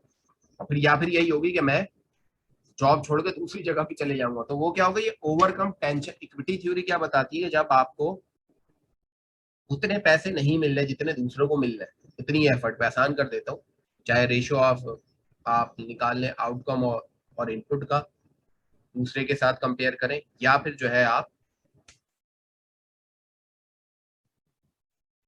अच्छा ये भी देखते जाइएगा, काफी लोग आते जा रहे हैं, तो जरा चेक करके आप अलाउ कर दें या जो भी है। ठीक है, तो वो क्या देखता है, इक्विटी। इन केस इनइक्विटी हो रही होती है तो एक बेचैनी पैदा हो जाती है, जैसे सर असद ने भी कहा। तो उसके बाद क्या होता है, फिर आप उस बेचैनी को खत्म करने के लिए आप एफर्ट लगाते हैं कोई ना। ठीक है, तो वो भी क्या होता है, ये भी एक मोटिवेशन फैक्टर में आपका आता है कि इक्विटी थ्योरी भी, कि उसको ज्यादा मिल रहा है तो उसको ज्यादा क्यों मिल रहा है। फिर आपको रीजन पता चल जाता है कि उसको ज्यादा क्यों मिल रहा है, इस वजह से मिल रहा है, उसने एमई किया हुआ है, आगे और क्वालिफिकेशन ली हुई है, तो आप भी आंख बंद करके एमई में एडमिशन ले लेते हैं। जैसे हमारे यहाँ भी बहुत ज्यादा होता है कि हमारे यहाँ जो है बहुत ज्यादा फोकस इस चीज पे किया जा रहा है कि पीएचडी करें लोग। तो वो यही देखते हैं जो पीएचडी आते हैं उनको तनख्वाह ज्यादा मिलती है, दूसरे मराज ज्यादा मिल रही है, इनकेस अगर मिल रही है तो फिर वो इस तरफ जाते हैं। ठीक है, इक्विटी थ्योरी हमाद भाई ये दो क्वेश्चन है, आप पूछें, जिन्होंने रेज हैंड किया है वो पूछें क्वेश्चन। जी सर मेरा क्वेश्चन ये था कि जैसा आप कह रहे थे कि दूसरा अगर देखते हैं कि उसकी प्रमोशन एमबीए बेस पर हो रही है, तो देखें मेरी अगर मैं अपनी पर्सनैलिटी की बात करूं तो मैं एमबीए बेस नहीं हूं, मैं इंजीनियरिंग टेक्निकली ज्यादा स्ट्रांग हूं। तो क्या मैं एमबीए परस्यू करना चाहिए या नहीं करना चाहिए मुझे? अच्छा, इसमें बिल्कुल शुरू में एक बात कही गई थी कि देखिए, एक जगह कुछ जगह ऑर्गेनाइजेशन बिल्कुल बाउंड हो जाती है, ऑर्गेनाइजेशन टू ऑर्गेनाइजेशन डिपेंड करता है, आपके बॉस पे डिपेंड करता है। वो बाउंड हो जाती है कि उन्होंने ये रिक्वायरमेंट रखी है डिग्री की, ये डिग्री होगी तभी वो बंदा उस सीट पे बैठ सकता है। लेकिन इन केस देखें, आपको हमारे यहाँ इंजीनियर का मसला यही होता है कि वो अपने आप को टेक्नोलॉजी में बहुत ज्यादा इनरिच करने की कोशिश करते हैं, लेकिन जब वक्त आता है ऐसी पोजीशन पे जाने का कि आपको सुपरवाइजर की पोजीशन मिले, आपको कह लें मैनेजर की पोजीशन मिले, आपको हेड की पोजीशन मिले, तो वहां पे फिर आपको लोगों के साथ डील करना होता है। जब आप लोगों के साथ आपको डील करना होता है तो आपको ये सारी चीजें पता होनी चाहिए कि आपको लोगों से किस तरीके से डील करना है। आपका अपना पर्सनल इंटरेस्ट है, आप खुद पढ़ना शुरू करते हैं चीजें। अब मैंने कोई एमबीए नहीं किया, मैंने खुद पढ़ना शुरू की, मैंने साइकोलॉजी खुद पढ़ना शुरू की और मुझे अच्छी लगी, तो मैं बोला यार ये भी तो पता होना चाहिए कि नफ्सियात, और ये बेसिकली नफ्सियात मुझे ऐसा लगता है क्योंकि मेरा ताल्लुक ऑटोमेशन से भी है कि हम किसी भी मशीन या किसी भी प्रोसेस के पीछे प्रोग्रामिंग करते हैं, और फिर क्या होता है कि जो डिसीजन ले रही होती है कोई भी ऑटोमेटेड मशीन, वो उस प्रोग्रामिंग की बेस पे ले रही होती है। तो इंसान की नफ्सियात भी ऐसी है कि कुछ उसका फ्रेमवर्क है अपना, हेरिडिटरी मिला है उसे, और कुछ उसे एनवायरनमेंट से मिलता है, इस बेस पे आपका प्रोग्राम बना हुआ है, ठीक है। और उस प्रोग्रामिंग की बेस पे ही लोग अलग अलग डिसीजन लेते हैं। तो मैंने कहा कि यार ये साइकोलॉजी भी पढ़नी चाहिए। तो लोगों से किस तरीके से इंटरेक्ट करना है, ये तो आपको आगे जो भी पोजीशन मिलेगी उसमें आपको लोगों से इंटरेक्ट करना होगा। फिर वही बात, आपके पास डाटा पहले से मौजूद होता है, ऐसा नहीं कि डाटा पहले से मौजूद नहीं है। किसी के अंदर लीडरशिप क्वालिटीज कह लें कि बाय बर्थ होती है, और किसी के अंदर नहीं होती, तो वो फिर चीजें पढ़ के अपने आप को इम्प्रूव करता है और लीडर बन जाता है, ठीक है। तो चीजें यही होती हैं कि आपको आपके पास पहले से डाटा होता है, उसको इन्फॉर्मेशन की फॉर्म में लाना है। ये जो मैंने बात की, कोई अब तक मैंने जितनी भी बातें की कोई नई बात तो नहीं की ना, ठीक है। ये सारी वही बातें जो गुजरती हुई आ रही है, बस क्या है कि ऑर्गेनाइज्ड नहीं होता हमारे पास डाटा। ऑर्गेनाइज हो जाए तो इन्फॉर्मेशन बन जाए, और जब इन्फॉर्मेशन बन जाता है तो आप इन्फॉर्मेशन से फायदा उठाते हैं, सही है। डाटा से फायदा आप कब उठाते हैं, जब उसको आप इन्फॉर्मेशन में कन्वर्ट करें, उसको ऑर्गेनाइज तो करें पहले। तो ये वही चीजें होगी। हाँ, इन केस अगर उसकी, और फिर दूसरी स्किल्स भी हो सकती है ना, जैसे आपने कहा कि पर्सनैलिटी में उसकी जो जो चीजें हैं वो आपको अपनी पर्सनैलिटी में नजर नहीं आ रही, तो ये चीज फिर क्या करेंगे, आप कोशिश करेंगे कि आप भी जैसे बने जो आगे जा रहा है। लोग कॉपी अपने बॉस को कर रहे होते हैं ना, कि मुझे जाहिर सी बात है सीट चाहिए तो मुझे भी अपने बॉस जैसा बनना है, ठीक है। मैं मेरे जहन में जो भी चीज है तो मैं क्या करूंगा, मेरा बॉस अच्छा ये है तो बॉस की क्या क्या क्वालिफिकेशन है, क्या क्या चीजें जिस वजह से आया, तो ये फिर उस पर ये भी हो सकता है कि एफिलिएशन की बेस पे आया वो। एक और चीज होती है पॉलिटिक्स, ये भी एक बड़ा जो पॉलिटिकल साइंस है, तो ऑर्गेनाइजेशनल पॉलिटिक्स भी होती है, उसमें बाकायदा एक कोर्स पढ़ाया जाता है कि ऑर्गेनाइजेशन की पॉलिटिक्स में आपने क्या क्या चीजें करनी है, ठीक है। और वही बात है कि ये एक इंफॉर्मेशन केस स्टडीज है, इसकी बेस पे इसको पढ़ के आप नए डिसीजन लेते हैं। तो आई होप कि जो है मेरी बात आपको समझ में आई हो, बाकी तो आपको खुद चूज कर देंगे आपने करना क्या है। अच्छा, अच्छा मेरा ये था आप कंटिन्यू करें, सॉरी। अदील अशरफ साहब बोले, आप बात करें, आप सवाल पूछें अपना, फिर हमारे साहब जवाब देंगे आप। इसमें ये कि सेल्फ इनपुट की आप बात करें, अब मैं अपनी एक्सपीरियंस देता हूँ कि मैं मास्टर डिग्री होल्डर हूँ, लेकिन आपकी जॉब ऐसी आती है कि जो मेरे लेवल से नीचे है। तो मैं कहता हूँ कि जी मैं एक बार ऑर्गेनाइजेशन में घुस जाऊंगा, एटलीस्ट मैं उस कंपनी में चला जाऊंगा, फिर ये कि अपनी आउटपुट शो करा के कोई भी ऐसी वैकेंसी आती है कि वो फिर मुझे उसके लिए कंसिडर करेंगे। लेकिन बाज़ा वो मौका ऐसा आता है कि मतलब आप उसके लिए एलिजिबल भी होते हो और सब चीज़ें होती हैं, आप अपना आउटपुट भी दे रहे होते हैं। जैसे आपने ओवर टाइम की बात की, जो ओवर टाइम भी कर रहे हैं आप बॉसेस के नज़र में भी आ रहे हैं, लेकिन जब वक्त आता है कुछ देने का, मतलब कोई अचीवमेंट अगर लेता है उसको भी वो आपको देते नहीं है, और कोई पोजीशन आती है तो वो भी नहीं देते, तो उस टाइम थोड़ा सा जो आउटपुट लेवल होता है वो कम हो जाता है। हाँ, तो ये तो आप देखें जो इसे कहते हैं ऑर्गेनाइजेशनल जस्टिस या ऑर्गेनाइजेशनल इनजस्टिस, ये बिल्कुल एक अलग टॉपिक चले जाता है। अब ये तो ऊपर के लोग हैं ना, हम तो वहां पे बात कर रहे हैं, फिर जाहिर सी बात है फिर आप क्या करेंगे, आप जस्टिस के लिए सवाल उठाना शुरू कर दोगे, आवाज उठाओगे, या तो बिल्कुल ही आप डर के मारे सहम के बैठ जाओगे, या फिर आप जो बेचैनी आपके अंदर फिर भी आएगी, आप फिर हर जगह वो जाके क्या बात बताओगे कि यहाँ पे जस्टिस नहीं हो रहा मेरे साथ। तो ये, फ्रस्ट्रेट हो जाते हैं कि मैं हाँ, कुछ तो किया है। और ये चीजें देखें, जो ऑर्गेनाइजेशन पे ऊपर के लोग होते हैं ना, उनको ये चीज देखना होता है कि ऑर्गेनाइजेशनल इनजस्टिस, इसके ऊपर काफी बातें होती हैं, काफी आपको आर्टिकल मिलेंगे, काफी आपको केस स्टडीज मिलेंगे कि जो ऑर्गेनाइजेशनल इनजस्टिस होता है वो क्यों होता है, ठीक है। बल्कि जो मैं फॉलो कर रहा हूँ तो इक्विटी थ्योरी में चीजें आती हैं कि डिस्ट्रीब्यूटिव जस्टिस होता है, प्रोसीजरल जस्टिस होता है, इंटरैक्शनल जस्टिस होता है, बहुत सारी टाइप्स है। ठीक है, तो जो मैनेजर होते हैं या आपको जब पता होता है तो आप वहां पे अगर आप इतनी ज्यादा आवाज उठा, अभी आप देख लें जो अलायंसेस बनते हैं अंदर ऑर्गेनाइजेशन के भी, वो भी इसलिए बनते हैं ना, वो क्यों, क्या होता है, लोअर लेवल के लोगों को तो पता ही नहीं होता जस्टिस का सिस्टम है क्या। ठीक है, वो अलग बात है, टॉपिक से बिल्कुल हट के थोड़ी सी बात हो जाएगी। तो ऑर्गेनाइजेशनल जस्टिस ये पूरा एक कह लें कि एक फील्ड है पूरी, सही है, जो कि हर बंदे को क्योंकि पता नहीं होती। तो कुछ लोग जो होते हैं, अब मुझे पाकिस्तान का तो नहीं पता, लेकिन जो बाहर की केस स्टडीज है या हमारे यहाँ भी जब पीसी आती है या एचईसी आती है, वो ऑर्गेनाइजेशनल जस्टिस के ऊपर सवाल उठाती है। वो क्या करती है, हेड्स को बाहर भेज देती है और जो नॉर्मल एम्प्लॉय है उनको बैठा के कुछ वो सवालात पूछ के वो कोशिश कर रहे होते हैं, वो चेहरे के तासुरात देख रहे होते हैं कि कोई चीज अगर पूछ रहे हैं कि भाई सब अच्छा हो रहा है इदारे में, आपको ये चीज मिलता है, अलाउंस मिलता है, फलाना मिलता है। अब वो चेहरे के तासुरात भी देख रहे होते हैं लोगों के, अब वो इस हिसाब से रैंक करके जाते हैं। लेकिन वही बात है, सिस्टम जितना अच्छा बना हुआ होगा, इसीलिए कहा जाता है कभी आप मैनेजमेंट की पोजीशन पे अगर आए तो आप सिस्टम में जरूर तब्दीली करें, कोई ऐसी डॉक्यूमेंटेड चीज कर दें कि उस चीज से हटना मुश्किल हो जाए। जैसे अब हमारे यहाँ एक चीज आ गई ना कि प्रमोशन के लिए, लेक्चरर होने के लिए मास्टर डिग्री जरूरी है, तो जाहिर सी बात है उसके लिए उसको करना पड़ेगा मास्टर। ठीक है, तो ये चीज है और ये जाहिर है इनजस्टिस होता है, तो ये पूरा एक अलग टॉपिक है, फिर उसके लिए आवाज उठाई जाती है। और फिर जो लोग कर रहे होते हैं वो जब बहुत ऊपर तक बात पहुंच जाती है तो ऐसा नहीं होता, उनको फिर हटाया भी जाता है अगर ऐसी चीजें पता चल जाती है। ठीक है, तो जब तक कंपनी फायदा दे रही होती है तब तक इन चीजों को नजर में नहीं रखा जाता, लेकिन जब कंपनी नुकसान देना शुरू करती है ना, तो फिर इन लोगों की भी खैर नहीं होती जो इनजस्टिस कर रहे होते हैं।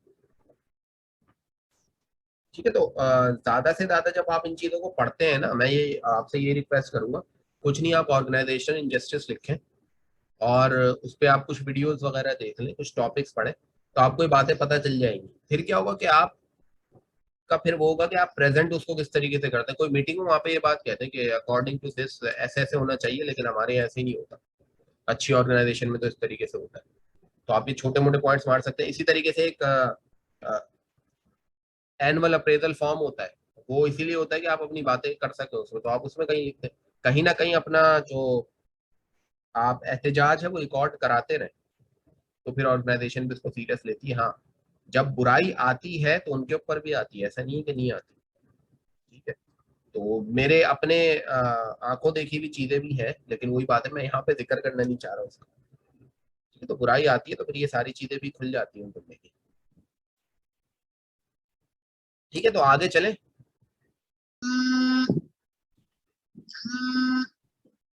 इसके बाद एक और थ्योरी आती है, एक्सपेक्टेंसी थ्योरी। ये बेसिकली क्या बता रही होती है कि लोग मोटिवेट होते हैं वो काम करके जिसको अट्रैक्टिव पाते हैं, और अट्रैक्टिव वो क्यों पाते हैं कि उनको रिवॉर्ड अच्छा मिल रहा होता है, प्लस वो ये भी देखते हैं कि भाई ये काम मेरे, जैसे अभी एक और बात हुई थी ना कि वो काम मैं करना भी चाहूंगा या नहीं करना चाहूंगा। ऐसा काम भी हो सकता है जो आपके लेवल का ना हो, ऐसा काम भी हो सकता है जो आप ना कर सकते हो। सही है, इतना ज्यादा चैलेंजेस है कि आप चैलेंजिंग है कि आप अकॉम्प्लिश नहीं कर सकते, तो फिर वहां पे क्या होता है कि आप कम मोटिवेटेड हो जाते हो। तो इसमें तरीकेकार क्या होता है कि आपकी एफर्ट रिलेट करती है परफॉर्मेंस से। सही है, तो आप क्या करते हैं कि आप ये देख रहे होते हैं कि मैं कितनी एफर्ट लगाऊंगा कि मुझे जो है उसकी परफॉर्मेंस मिलेगी भी, और दूसरी बात ये जो इतनी जो मैं एफर्ट कर रहा हूँ, इस एफर्ट का कोई फायदा भी है। जैसे मैंने अभी एपीआर की बात की थी कि जो जो पॉइंट्स एपीआर में जो एनुअल अप्रेजल फॉर्म होता है, ठीक है, सबको मिलता होगा जो लोग काम करते हैं साल के बाद या मंथली या 6 मंथली या जिस तरीके से भी, तो उसमें क्या होता है, उसमें जो जो पॉइंट्स लिखे हुए होते हैं आप एफर्ट उसी के लिए कर रहे होते हो। ठीक है, क्यों, क्योंकि वो आपके की परफॉर्मेंस इंडिकेटर होते हैं। ठीक है, तो आप कोशिश करते हैं वो वहीं पे एफर्ट लगा हुआ। तो ये ऐसी चीज है जहां आप एफर्ट लगा रहे हो जो आपके परफॉर्मेंस इंडिकेटर का पार्ट ही नहीं है, तो आप क्यों लगाओगे उसमें एफर्ट। सही है, सेकंड फिर आ जाता है जो मैं ये परफॉर्मेंस कर रहा हूँ, जो परफॉर्मेंस मैं भरूंगा उस परफॉर्मेंस के बदले मुझे मिलेगा क्या।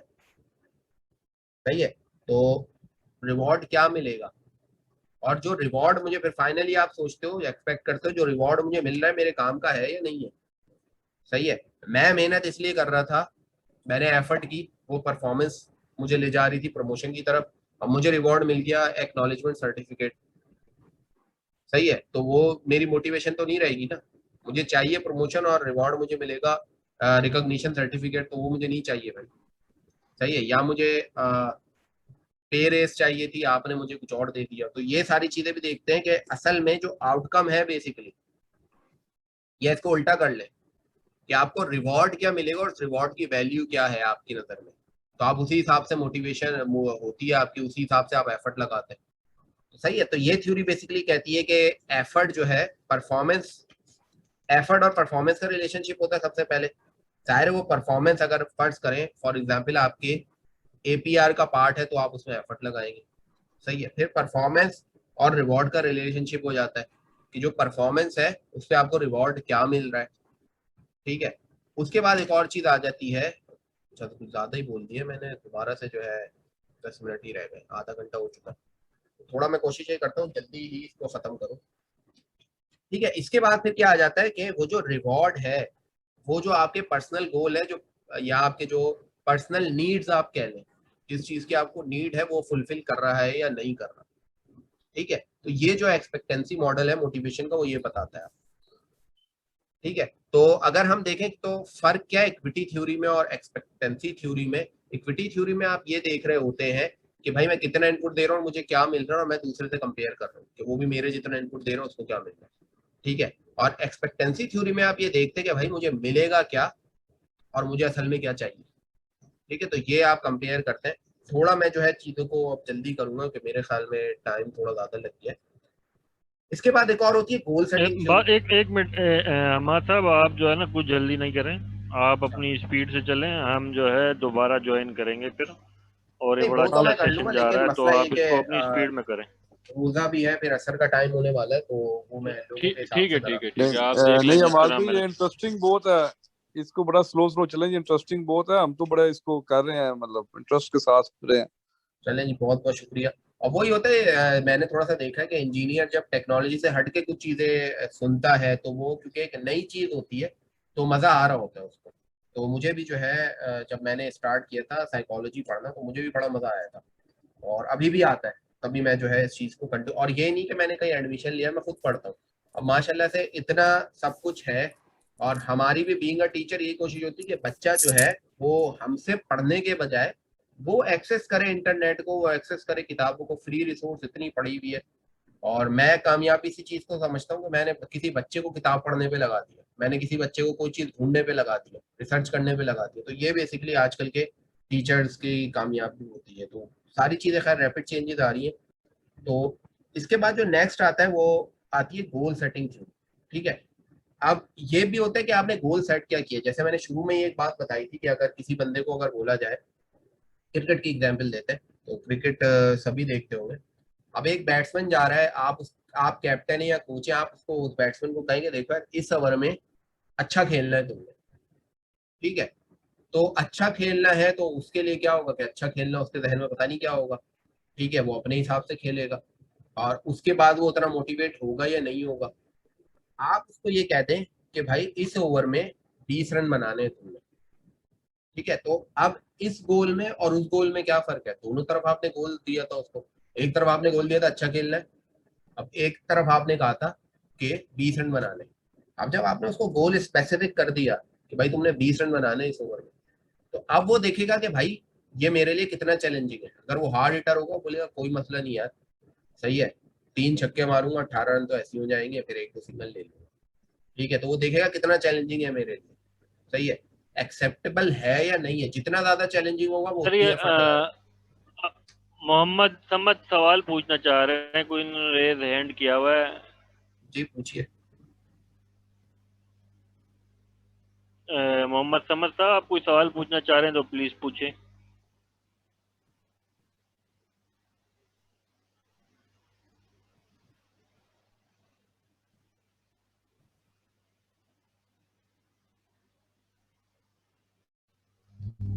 मेरा ख्याल है शायद गलती से इनका हैंड रेज हुआ है, क्योंकि सवाल ये कुछ पूछ नहीं रहे हैं, तो आप कंटिन्यू करें। ठीक है, तो अब ये है कि अब वो क्या देखेगा कि जितना ज्यादा चैलेंजिंग होगा उतनी वो एफर्ट करेगा। लेकिन अगर आपने इतनी चैलेंजिंग दे दिया कि यार सामने बहुत ही खतरनाक किस्म का बॉलर है, सही है, उसके सामने विकेट ही सेव कर ले, बहुत बड़ा टास्क होगा ये, तो वो क्या करेगा, वो इस गोल को एक्सेप्ट ही नहीं करेगा। बोलेगा यार ये 20 रन बनाने को दे दिया, ये गोल जो है मैं अचीव कर ही नहीं सकता, इतना ज्यादा चैलेंजिंग है। तो फिर क्या करेगा, क्या होगा, मोटिवेशन उसकी बिल्कुल जीरो हो जाएगी। फिर उसके बाद क्या है नेक्स्ट, अगर वो खुद भी अपना फीडबैक लेता रहेगा, यानी 6 बॉल पे 20 रन बनाने, तो 1 बॉल पे इतना रन आना चाहिए, 2 बॉल पे इतना रन आना चाहिए, 3 बॉलों पे 10 रन आ जाने चाहिए मेरे पास। एक तो अपना फीडबैक भी लेता रहेगा, प्लस पीछे से कोच भी उसको फीडबैक देता रहे। तो ये क्या चीज कहलाती है, ये भी मोटिवेटेड, या आप परफॉर्मेंस को क्या कर सकते हैं, एनहेंस रख सकते हैं। ठीक है, जैसे हमारे यहाँ होता है कि एक कोर्स में आपने फर्ज करें 80% मार्क्स लाने हैं, तो उसके दौरान बीच में क्या होते हैं, कुछ टेस्ट होते हैं, कुछ क्विज होते हैं, ये फीडबैक होता है, और ये फीडबैक बहुत इंपॉर्टेंट होता है।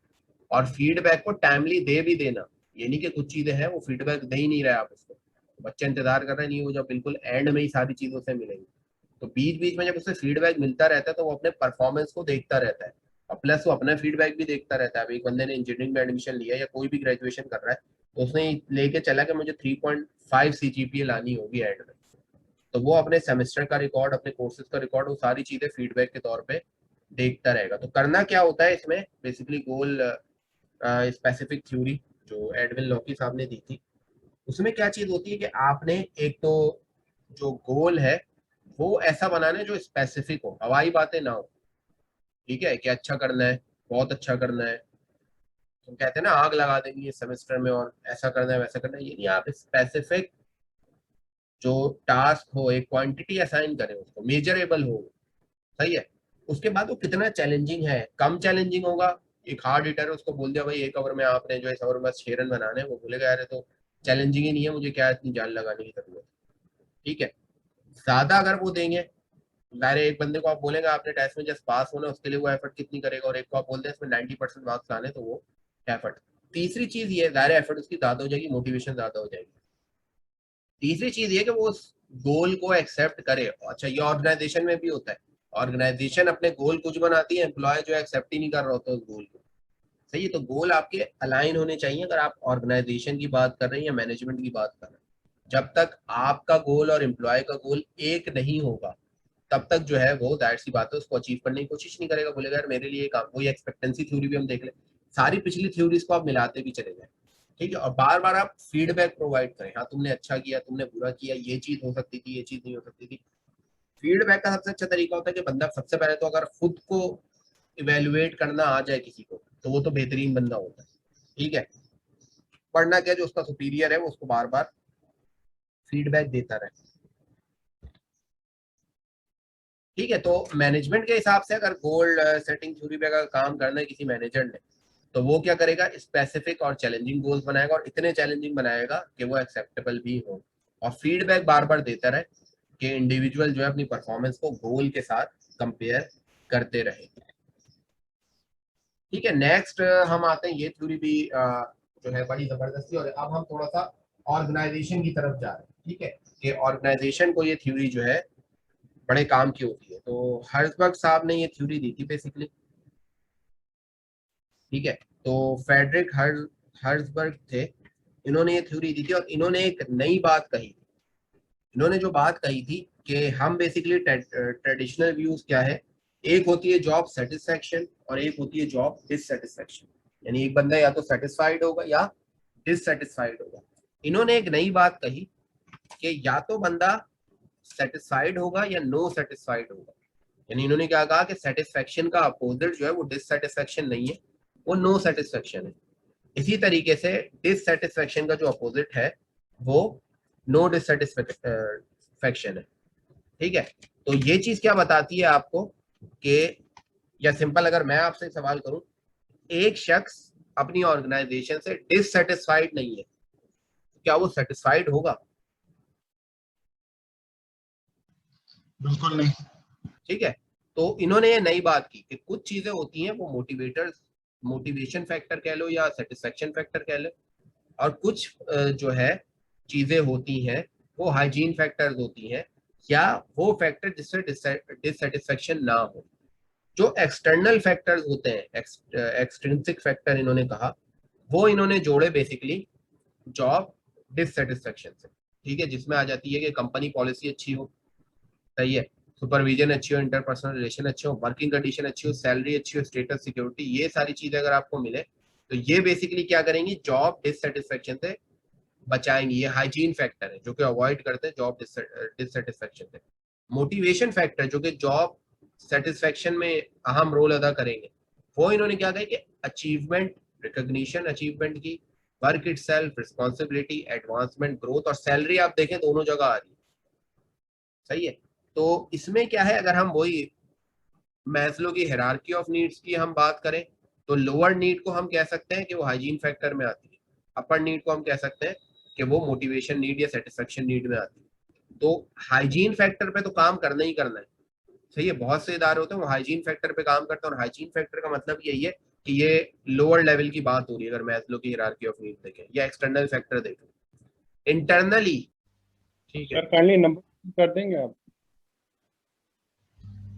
नहीं, मैं हम बता रहे हैं ना, हमारा पेज है, आप उसके ऊपर कर दें, मैं नंबर भी शेयर कर देता हूँ आपकी आसानी के लिए। लेकिन ये है कि जो इंजीनियरिंग ग्रैंड अलायंस पाकिस्तान का पेज है उसके ऊपर आप आराम से जो है ना नीचे लिख देंगे तो हम आपको ईमेल पे सेंड कर देंगे। नंबर भी मैं आपको दे रहा हूँ आपकी सहूलत के लिए। सर शुरू कर दें। ठीक है जी। तो मैं रिक्वेस्ट यही करूंगा, जो शुरू से हमने जितनी भी अभी ये थ्योरीज पढ़ी है, चाहे वो अब्राहम मैस्लो की हो, थ्योरी एक्स वाई हो, तो उसी से आप जरा जो है ना इसको भी कंपेयर करें। तो होता यही है कि जो बेसिकली जो हाइजीन फैक्टर है वो उसमें आते हैं कि जहाँ पे आप जो लोअर लेवल जो होता है एम्प्लॉयज का, उसको बहुत ज्यादा टारगेट कर रहे होते हैं। यानी आपके यहाँ लोअर लेवल एम्प्लॉयज बहुत ज्यादा है तो आप इन चीजों पे बहुत ज्यादा फोकस करते हैं, ठीक है। इन केस आपके पास अपर लेवल के लोग ज्यादा, या आप डिवाइड कर लेते हो, तो अपर लेवल के जो लोग होते हैं मैस्लो की करेक्टर से, यानी जो सेल्फ स्टीम पे ज्यादा काम कर रहे हैं अपनी, उनको इन चीजों पे ज्यादा होते हैं। यानी अगर हम सिंपल एक बात करें तो लोग जो रहना चाहते हैं, मतलब अगर आप उनकी ये सेटिस्फेक्शन पूरी कर दें तो वो जॉब छोड़ के नहीं जाएंगे, सही है। हाइजीन फैक्टर अगर अच्छे हो तो, ठीक है, तो वो जॉब नहीं छोड़ते, वो रहते हैं। हाँ, भले ही वो उनको दूसरी चीजों में वो नहीं आ रहे होते, खासतौर पे लो लेवल के लोग जो है। अपर लेवल पे जो लोग होते हैं वो ये सारी चीजें चाह रहे होते हैं। तो अपर लेवल के लोग जो सबसे ज्यादा जो चीज चाह रहे होते हैं वो अचीवमेंट और रिकॉग्निशन होती है, ठीक है। अकॉर्डिंग टू जो एक सर्वे हुआ था जो हर्ट्जबर्ग नहीं किया था, तो उस सर्वे से इन्होंने ये पता लगाया था कि जो हाईली मोटिवेटेड और सेटिस्फाइड लोग हैं वो कहते हैं हमें अचीवमेंट और रिकॉग्निशन चाहिए, सही। तो हम ये भी देख रहे हैं कि जो हमने नीड थ्योरी में ये भी पढ़ी थी कि नीड फॉर अचीवमेंट, ये भी इंडिविजुअल की अगर हम बात करें, अकेले बंदे से अगर पूछे तो उसे सबसे ज्यादा ये चीज चाहिए होती है, ठीक है। और जो हाइजीन फैक्टर में सबसे ज्यादा जिस चीज की बात आई थी वो आई थी कंपनी पॉलिसी एंड एडमिनिस्ट्रेशन। अगर कंपनी की पॉलिसीज और एडमिनिस्ट्रेशन अच्छी होती है तो लोग जॉब छोड़ के नहीं जाते, ठीक है। मोटिवेशन, मोटिवेट करेंगे तो लोग जो है बियॉन्ड अपनी एबिलिटी से काम करके दिखाएंगे आपको, अगर आप सेटिस्फेक्शन पे काम करते हैं। और हाँ, हाइजीन फैक्टर पे अगर आप काम करते हैं तो लोग जो है जॉब छोड़ के नहीं जाते, एब्सेंट कम होते हैं। तो ये सारी चीजें जो है हाइजीन फैक्टर में आ जाती है,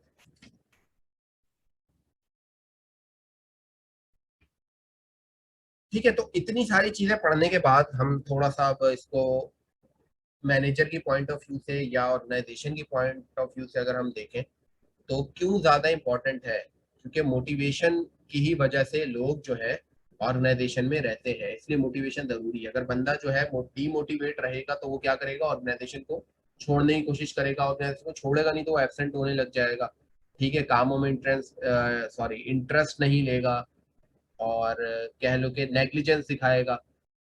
तो होता क्या, अच्छा दूसरी चीज क्या है कि ऑर्गेनाइजेशन के गोल और बंदा अगर मोटिवेटेड रहेगा तो उसका गोल और ऑर्गेनाइजेशन का गोल आपस में ग्लूड रहेगा, सही है। जो इंडिविजुअल का गोल है वही ऑर्गेनाइजेशन का गोल बन जाएगा।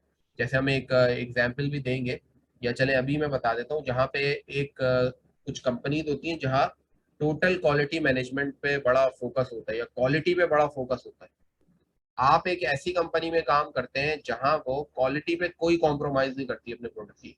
एक समझ लें इलेक्ट्रॉनिक गुड्स बनाने वाली कंपनी है, वो बेसिकली क्या है, वो कोई कॉम्प्रोमाइज नहीं करती प्रोडक्ट की क्वालिटी पे, ठीक है। आप वहाँ एक जो बंदा जॉब करता है, भले ही वहाँ पे थोड़ी सैलरी और दूसरी चीजें कम हो, एक वो कंपनी है जो कि कहती है यार क्वालिटी जैसे तैसे है, हमें तो बस नंबर ऑफ गुड्स निकालने, ठीक है। तो उन दोनों कंपनी में कौन सा वाला जो एम्प्लॉय होगा वो मोटिवेट रहेगा या गोल ओरिएंटेड होगा?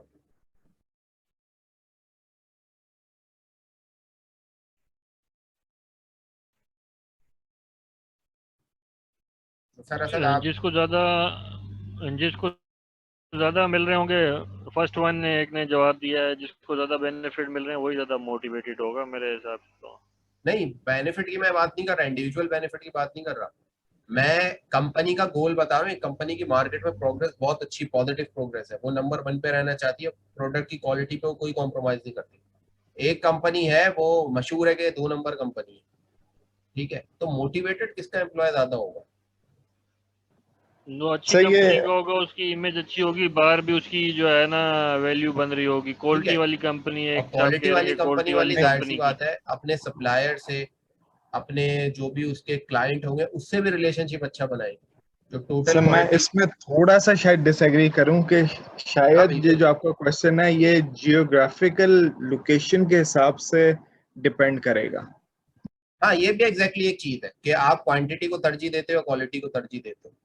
तो ये भी हो सकता है अगर हम प्रैक्टिकली अपनी बात करें तो हमें ज्यादातर क्वांटिटी के ऊपर ही फोकस कराया जाता है कि यानी बस पैसे ठीक हो बाकी कुछ भी चल रहा हो। तो ये भी एग्जैक्टली चलता है कि आपका ये आगे एक प्रॉब्लम आएगी कि अगर डाइवर्स कल्चर है, एक कल्चर में चीजों, अब वही हमने बात की कि हमारे कल्चर में देखा जाए तो ज्यादातर लोअर लेवल पे रखते हैं। आप इकोनॉमी अच्छी करते हैं तो वो लोअर लेवल की, जो मैस्लो की बात हुई थी, लोअर लेवल और नीड से जिम्मेदारी अगर हुकूमत ले ले तो लोग जाहिर सी बात है उस तरफ तो जाएंगे नहीं, लोग तो डायरेक्ट फिर अपने सेल्फ स्टीम की तरफ फोकस करेंगे ना। तो ये भी जाहिर सी बात है एक सबसे इम्पोर्टेंट चीज है कि किस कल्चर से बिलोंग करते हैं, उस कल्चर में क्वांटिटी को देखा जाता है, उस कल्चर में क्वालिटी को देखा जाता है। जैसे एक पैसे वाला बंदा है जो टेस्ट पे फोकस करता है, उसको बिरयानी महंगी मिले भले क्वांटिटी कम हो, टेस्ट बड़ा अच्छा हो, वो खा लेगा। मजदूर तबके के लोग हैं, काम वाम करके आए, उसको एनर्जी चाहिए, उसको खाने की क्वांटिटी ज्यादा चाहिए।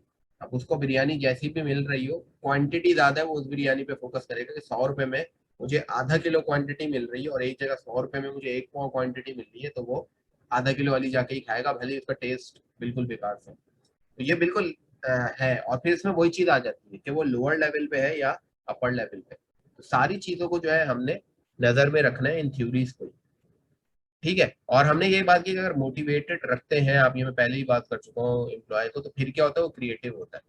अपर लेवल पे जो लोग होते हैं, यही हमने बात की कि हमारे यहाँ क्रिएटिविटी क्यों कम होती है, क्योंकि ज्यादातर जो लोग हैं उनको आपने जो बेसिक नीड्स है उनकी तरफ ही लगाया हुआ है, फिजियोलॉजिकल नीड्स और सेफ्टी की नीड्स में इतना पागल किया हुआ है कि आगे वो जो इंटरनल या जो उनकी ग्रूमिंग होती है, इंटरनल ग्रोथ होती है, उस तरफ नहीं सोचते,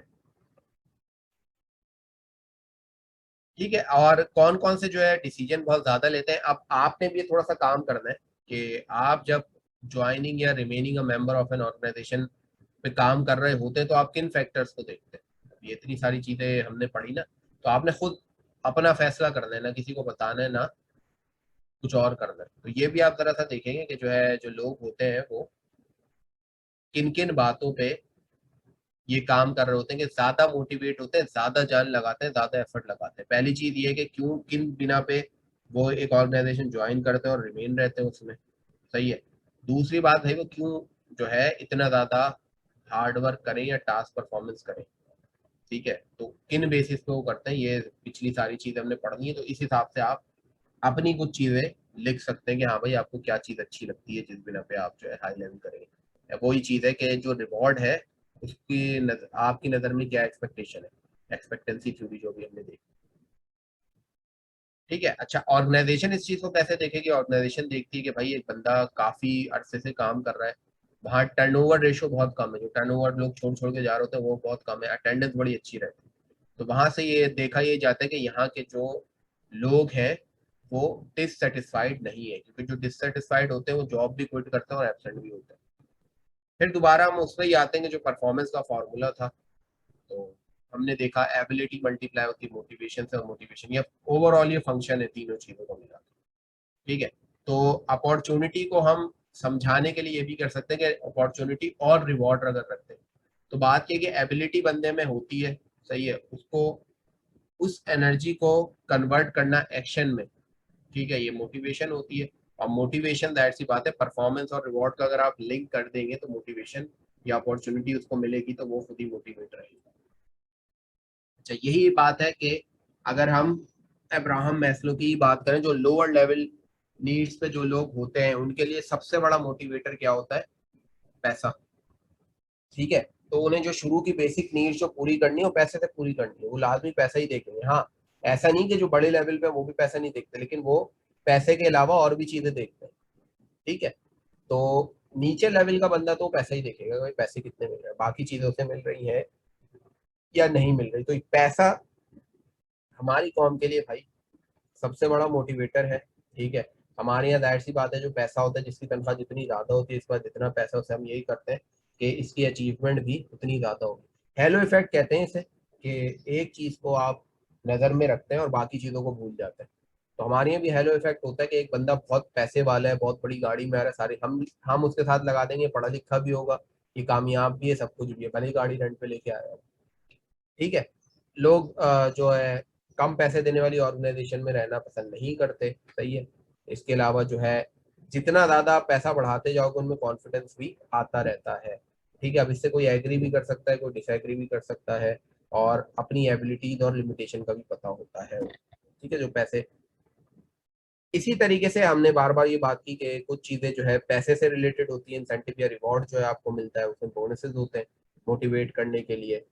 एक दफा आपकी तनख्वाह बढ़ा दी जाती है, और बाज दफा कंपनी अपना प्रॉफिट शेयर करती है, यानी कंपनी को अगर इतना प्रॉफिट हुआ तो प्रॉफिट एम्प्लॉयज में शेयर हुआ, तो एम्प्लॉय बड़ा मोटिवेट होकर काम करते हैं। या फिर क्या करती है कि जो उनके स्टॉक्स होते हैं, सही है, वो जो है साथ में शेयर करना शुरू कर देती है कि भाई अभी आप चाहो तो आप ये हमारे जो शेयर हैं ये रख लो। और जो है शेयर फिर जाहिर सी बात है बढ़ेंगे, तो वो लोग मेहनत इसलिए करते हैं कि हम मेहनत करेंगे, कंपनी के शेयर बढ़ेंगे, कंपनी के शेयर अगर बढ़ेंगे तो हमारा फायदा होगा, ठीक है। तो वो शेयर इस तरीके से दे देते हैं। जब शेयर वो बढ़ाती है तो ओवरऑल जो प्रोडक्टिविटी है उसके ऊपर भी काम करने लोग लग जाते हैं, कि अगर उसमें फिर सारी चीजें आ जाती है, अगर किसी कंपनी से लोग छोड़ के भी जाना शुरू करते हैं बहुत ज्यादा एम्प्लॉय, तो उसके शेयर भी नीचे चले जाते हैं, सही है।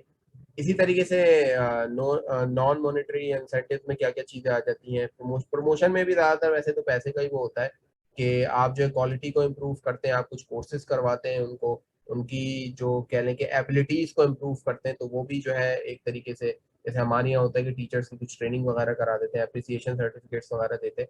लेकिन वही बात है कि ये बहुत डिफरेंस है इसमें नॉन मॉनेटरी और मॉनेटरी इंसेंटिव में, सही है। लोग जाहिर सी बात है मॉनेटरी इंसेंटिव की तरफ ही ज्यादा जाते हैं।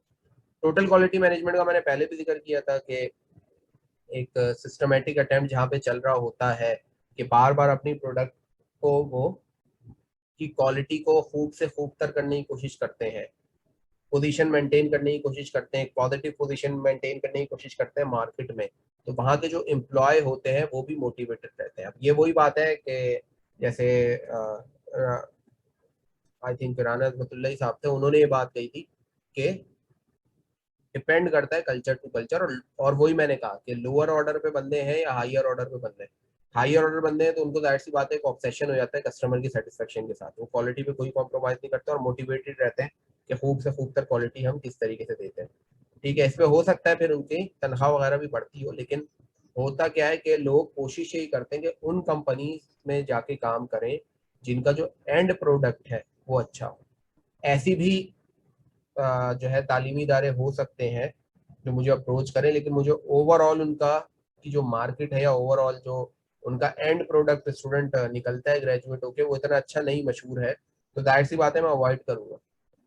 डिपेंड हो सकता है कोई ज्वाइन भी कर ले ज़्यादा सैलरी की वजह से, लेकिन मैं यही अवॉइड करूंगा कि यार, क्योंकि करियर में ना दो चीज़ें होती हैं आपके साथ, एक तो आपको पे मिल रही होती है इन टर्म ऑफ सैलरी, और एक आपको पे मिल रही होती है इन टर्म ऑफ एक्सपीरियंस। तो आपको ये भी देखना होता है कि कहीं यार मैं अपनी सीवी में ऐसा एक्सपीरियंस ना लिख दूं कि जो मेरे लिए आगे चल के मसला बने। तो दोनों तरीके से आप कमा रहे होते हो ना, आप एक्सपीरियंस भी कमा रहे होते हो और आप सैलरी और जो रिवॉर्ड है वो भी आपको मिल ही रहा होता है। तो मैं ऐसी जगह जाना पसंद नहीं करूंगा जहाँ पे जो है क्वालिटी कॉम्प्रोमाइज बहुत ज्यादा हो रही है। ठीक है। अच्छा, अब जो ऑर्गेनाइजेशन की तरफ से ही जो मोटिवेशन में मसले मसाइल आते हैं, मोटिवेटिंग प्रोफेशनल, जाहिर सी बात है जो प्रोफेशनल है या जो हाई लेवल पे लोग हैं उनको मोटिवेट करना मुश्किल होगा कि भाई सेल्फ स्टीम जाने, और उनके तो सब कुछ जो चीज़ है वो उनके अंदर चल रही है ना, सेल्फ स्टीम हो गई या सेल्फ एक्चुअलाइजेशन हो गई, उसको किस तरीके से आप और ज़्यादा इनरिच करेंगे और ज़्यादा हाई करेंगे और लोगों को कैसे मोटिवेट करेंगे, ये एक डिफिकल्ट टास्क होता है। इसी तरीके से जो लो लेवल पे है उनको मोटिवेट करने के लिए आपको अलग चीज, आपको पैसा और दूसरी चीज ऑफर करनी होगी। बल्कि किसको मोटिवेट करना ज्यादा आसान होता है ये आप पे मैं छोड़ता हूँ कि हाई लेवल पे जो लोग हैं उनको मोटिवेट करना ज्यादा आसान होगा, या जो लो लेवल पे according to Maslow hierarchy of needs उनको मोटिवेट करना ज्यादा आसान होगा। मेरा तो ख्याल है जो लो लेवल पे लोग होते हैं उनको मोटिवेट करना आसान होता है एज कम्पेयर टू।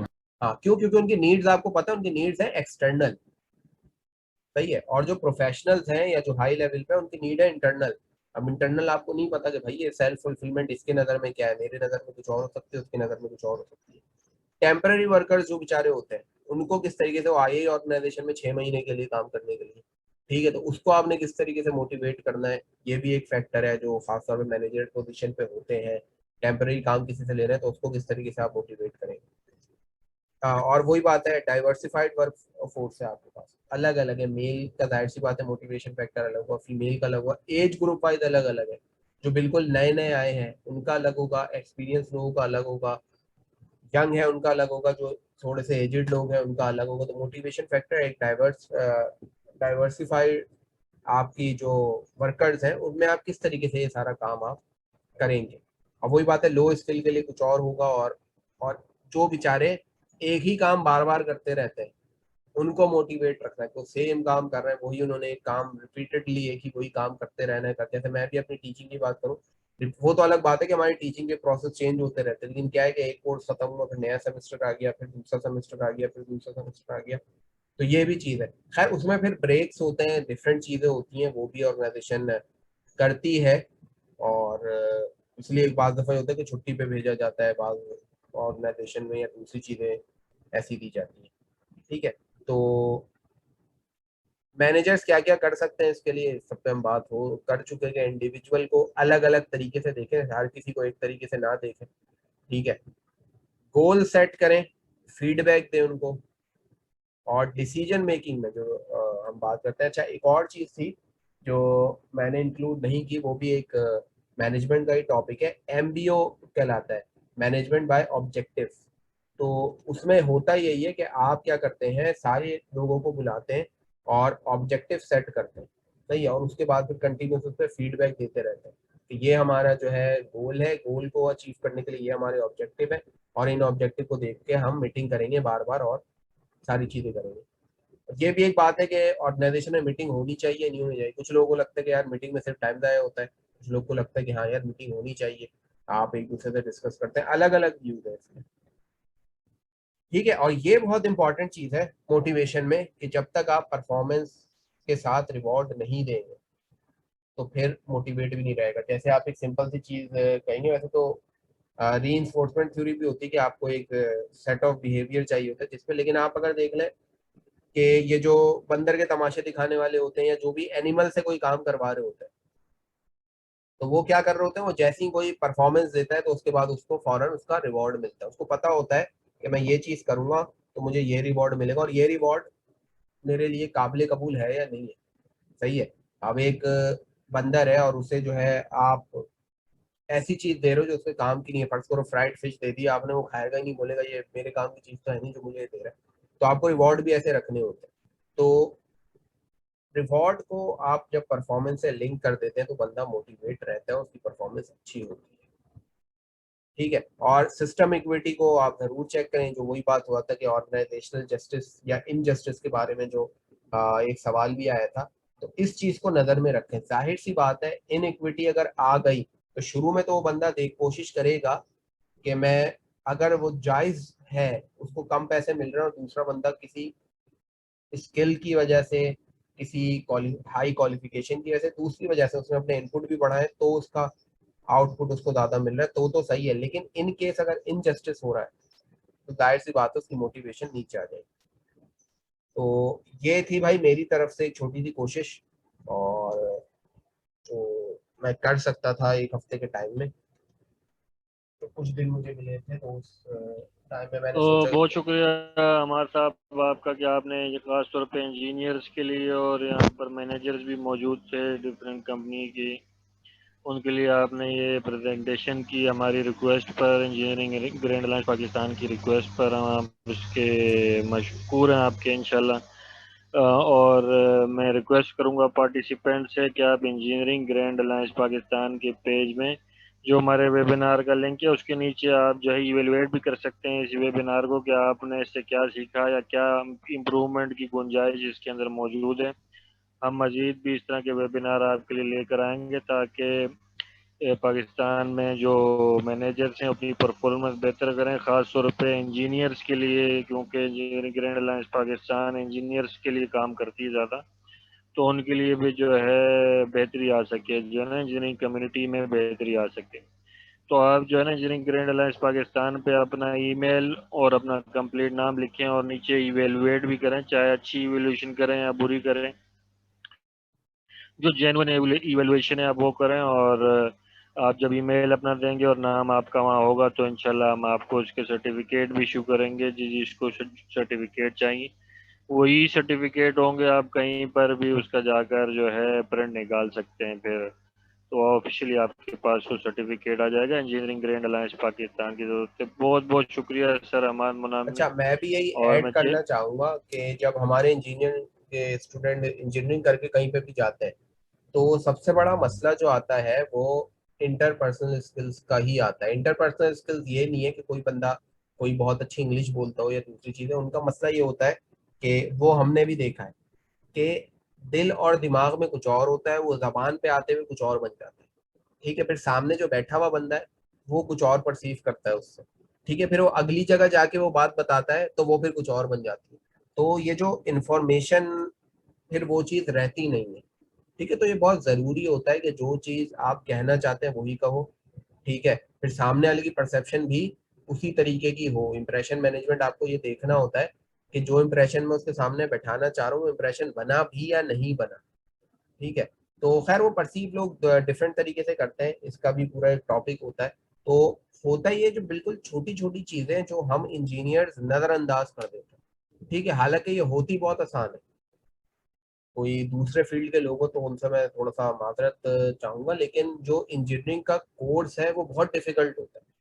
ठीक है, वो आप पढ़ लेते हो तो थोड़ी सी चीज जो है ना इस तरफ भी लगाओ, अपना जो एटीट्यूड है वो थोड़ा सा रिकंस्ट्रक्ट करने की कोशिश करें, क्योंकि नो डाउट आपने बहुत मेहनत की होती है, लेकिन एक जगह पे जाके आप स्टक हो जाते हैं क्योंकि आपकी ह्यूमन एबिलिटी ऐसी नहीं होती। ठीक है, ह्यूमन टू ह्यूमन कम्युनिकेट किस तरीके से करना है, और उसके लिए जरूरी नहीं है कि आप कोई कोर्स ही करें। इंटरनेट है आपके पास, डिफरेंट चीजें हैं। जो लोग मैनेजर्स हैं वो आए, वो अपना एक्सपीरियंस शेयर करें इस प्लेटफॉर्म पे। बहुत अच्छा प्लेटफॉर्म दे दिया अब तो आप लोगों ने। और वही बातें कि कुछ चीजें जो मुझे लगा कि यार ये बातें मैंने पढ़ी, मुझे अच्छी लगी, मैं सोचा दूसरों को भी इन बातों का पता होना चाहिए, वो खुद फिर अपने आप को इवेलुएट करें कि जो थ्योरीज पढ़ी हैं तो वो थ्योरी, ये थ्योरीज उसके कितने काम आ सकती है। नहीं आ सकती कोई मसला नहीं। ठीक है भाई, तो थैंक यू वेरी मच। और आखिर में बहुत शुक्रिया हमारे साहब। आखिर में मैं chairman engineering grand alliance Pakistan Atif Sayal साहब को कहूँगा कि वो भी अपने ख्यालात का इजहार करें, ताकि उसके बाद जो है हम ये वाइंड अप करें। और थैंक तमाम यू असद भाई। पार्टिसिपेंट्स का भी बहुत शुक्रिया कि आपने हम पे एतमाद किया और यहाँ पर पार्टिसिपेट किया। बिस्मिल्लाहिर्रहमानिर्रहीम। सबसे पहले तो मैं थैंकफुल हूँ तमाम मेंबर्स का जो आज ये प्रोग्राम में उन्होंने इसको ऑर्गेनाइज किया, और उसके बाद अमाद भाई का, असद भाई का।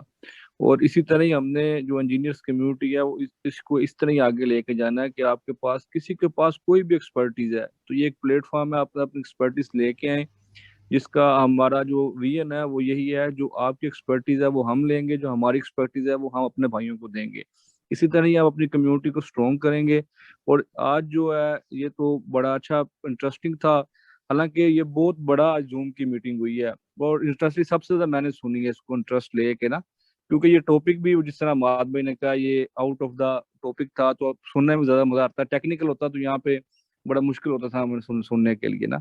और वंस अगेन मैं सबका थैंकफुल हूँ। और इसी तरह ही आपको जो सर्टिफिकेट है जो हमें वो ई गैप में करेंगे उनको हम सर्टिफिकेट भी उन तक पहुंचा देंगे। और मैं सबका शुक्रिया अदा करता हूँ इस प्ले ई गैप के एज अ चेयरमैन कि आपने इसको सुना, और इसी तरह इंशाल्लाह हम आगे इसको और मजबूत करेंगे। Thank you very much. Once again, thank you to Atif Sial Saab and Hamad Munami Saab and dear participant. Thank you and Allah Hafiz.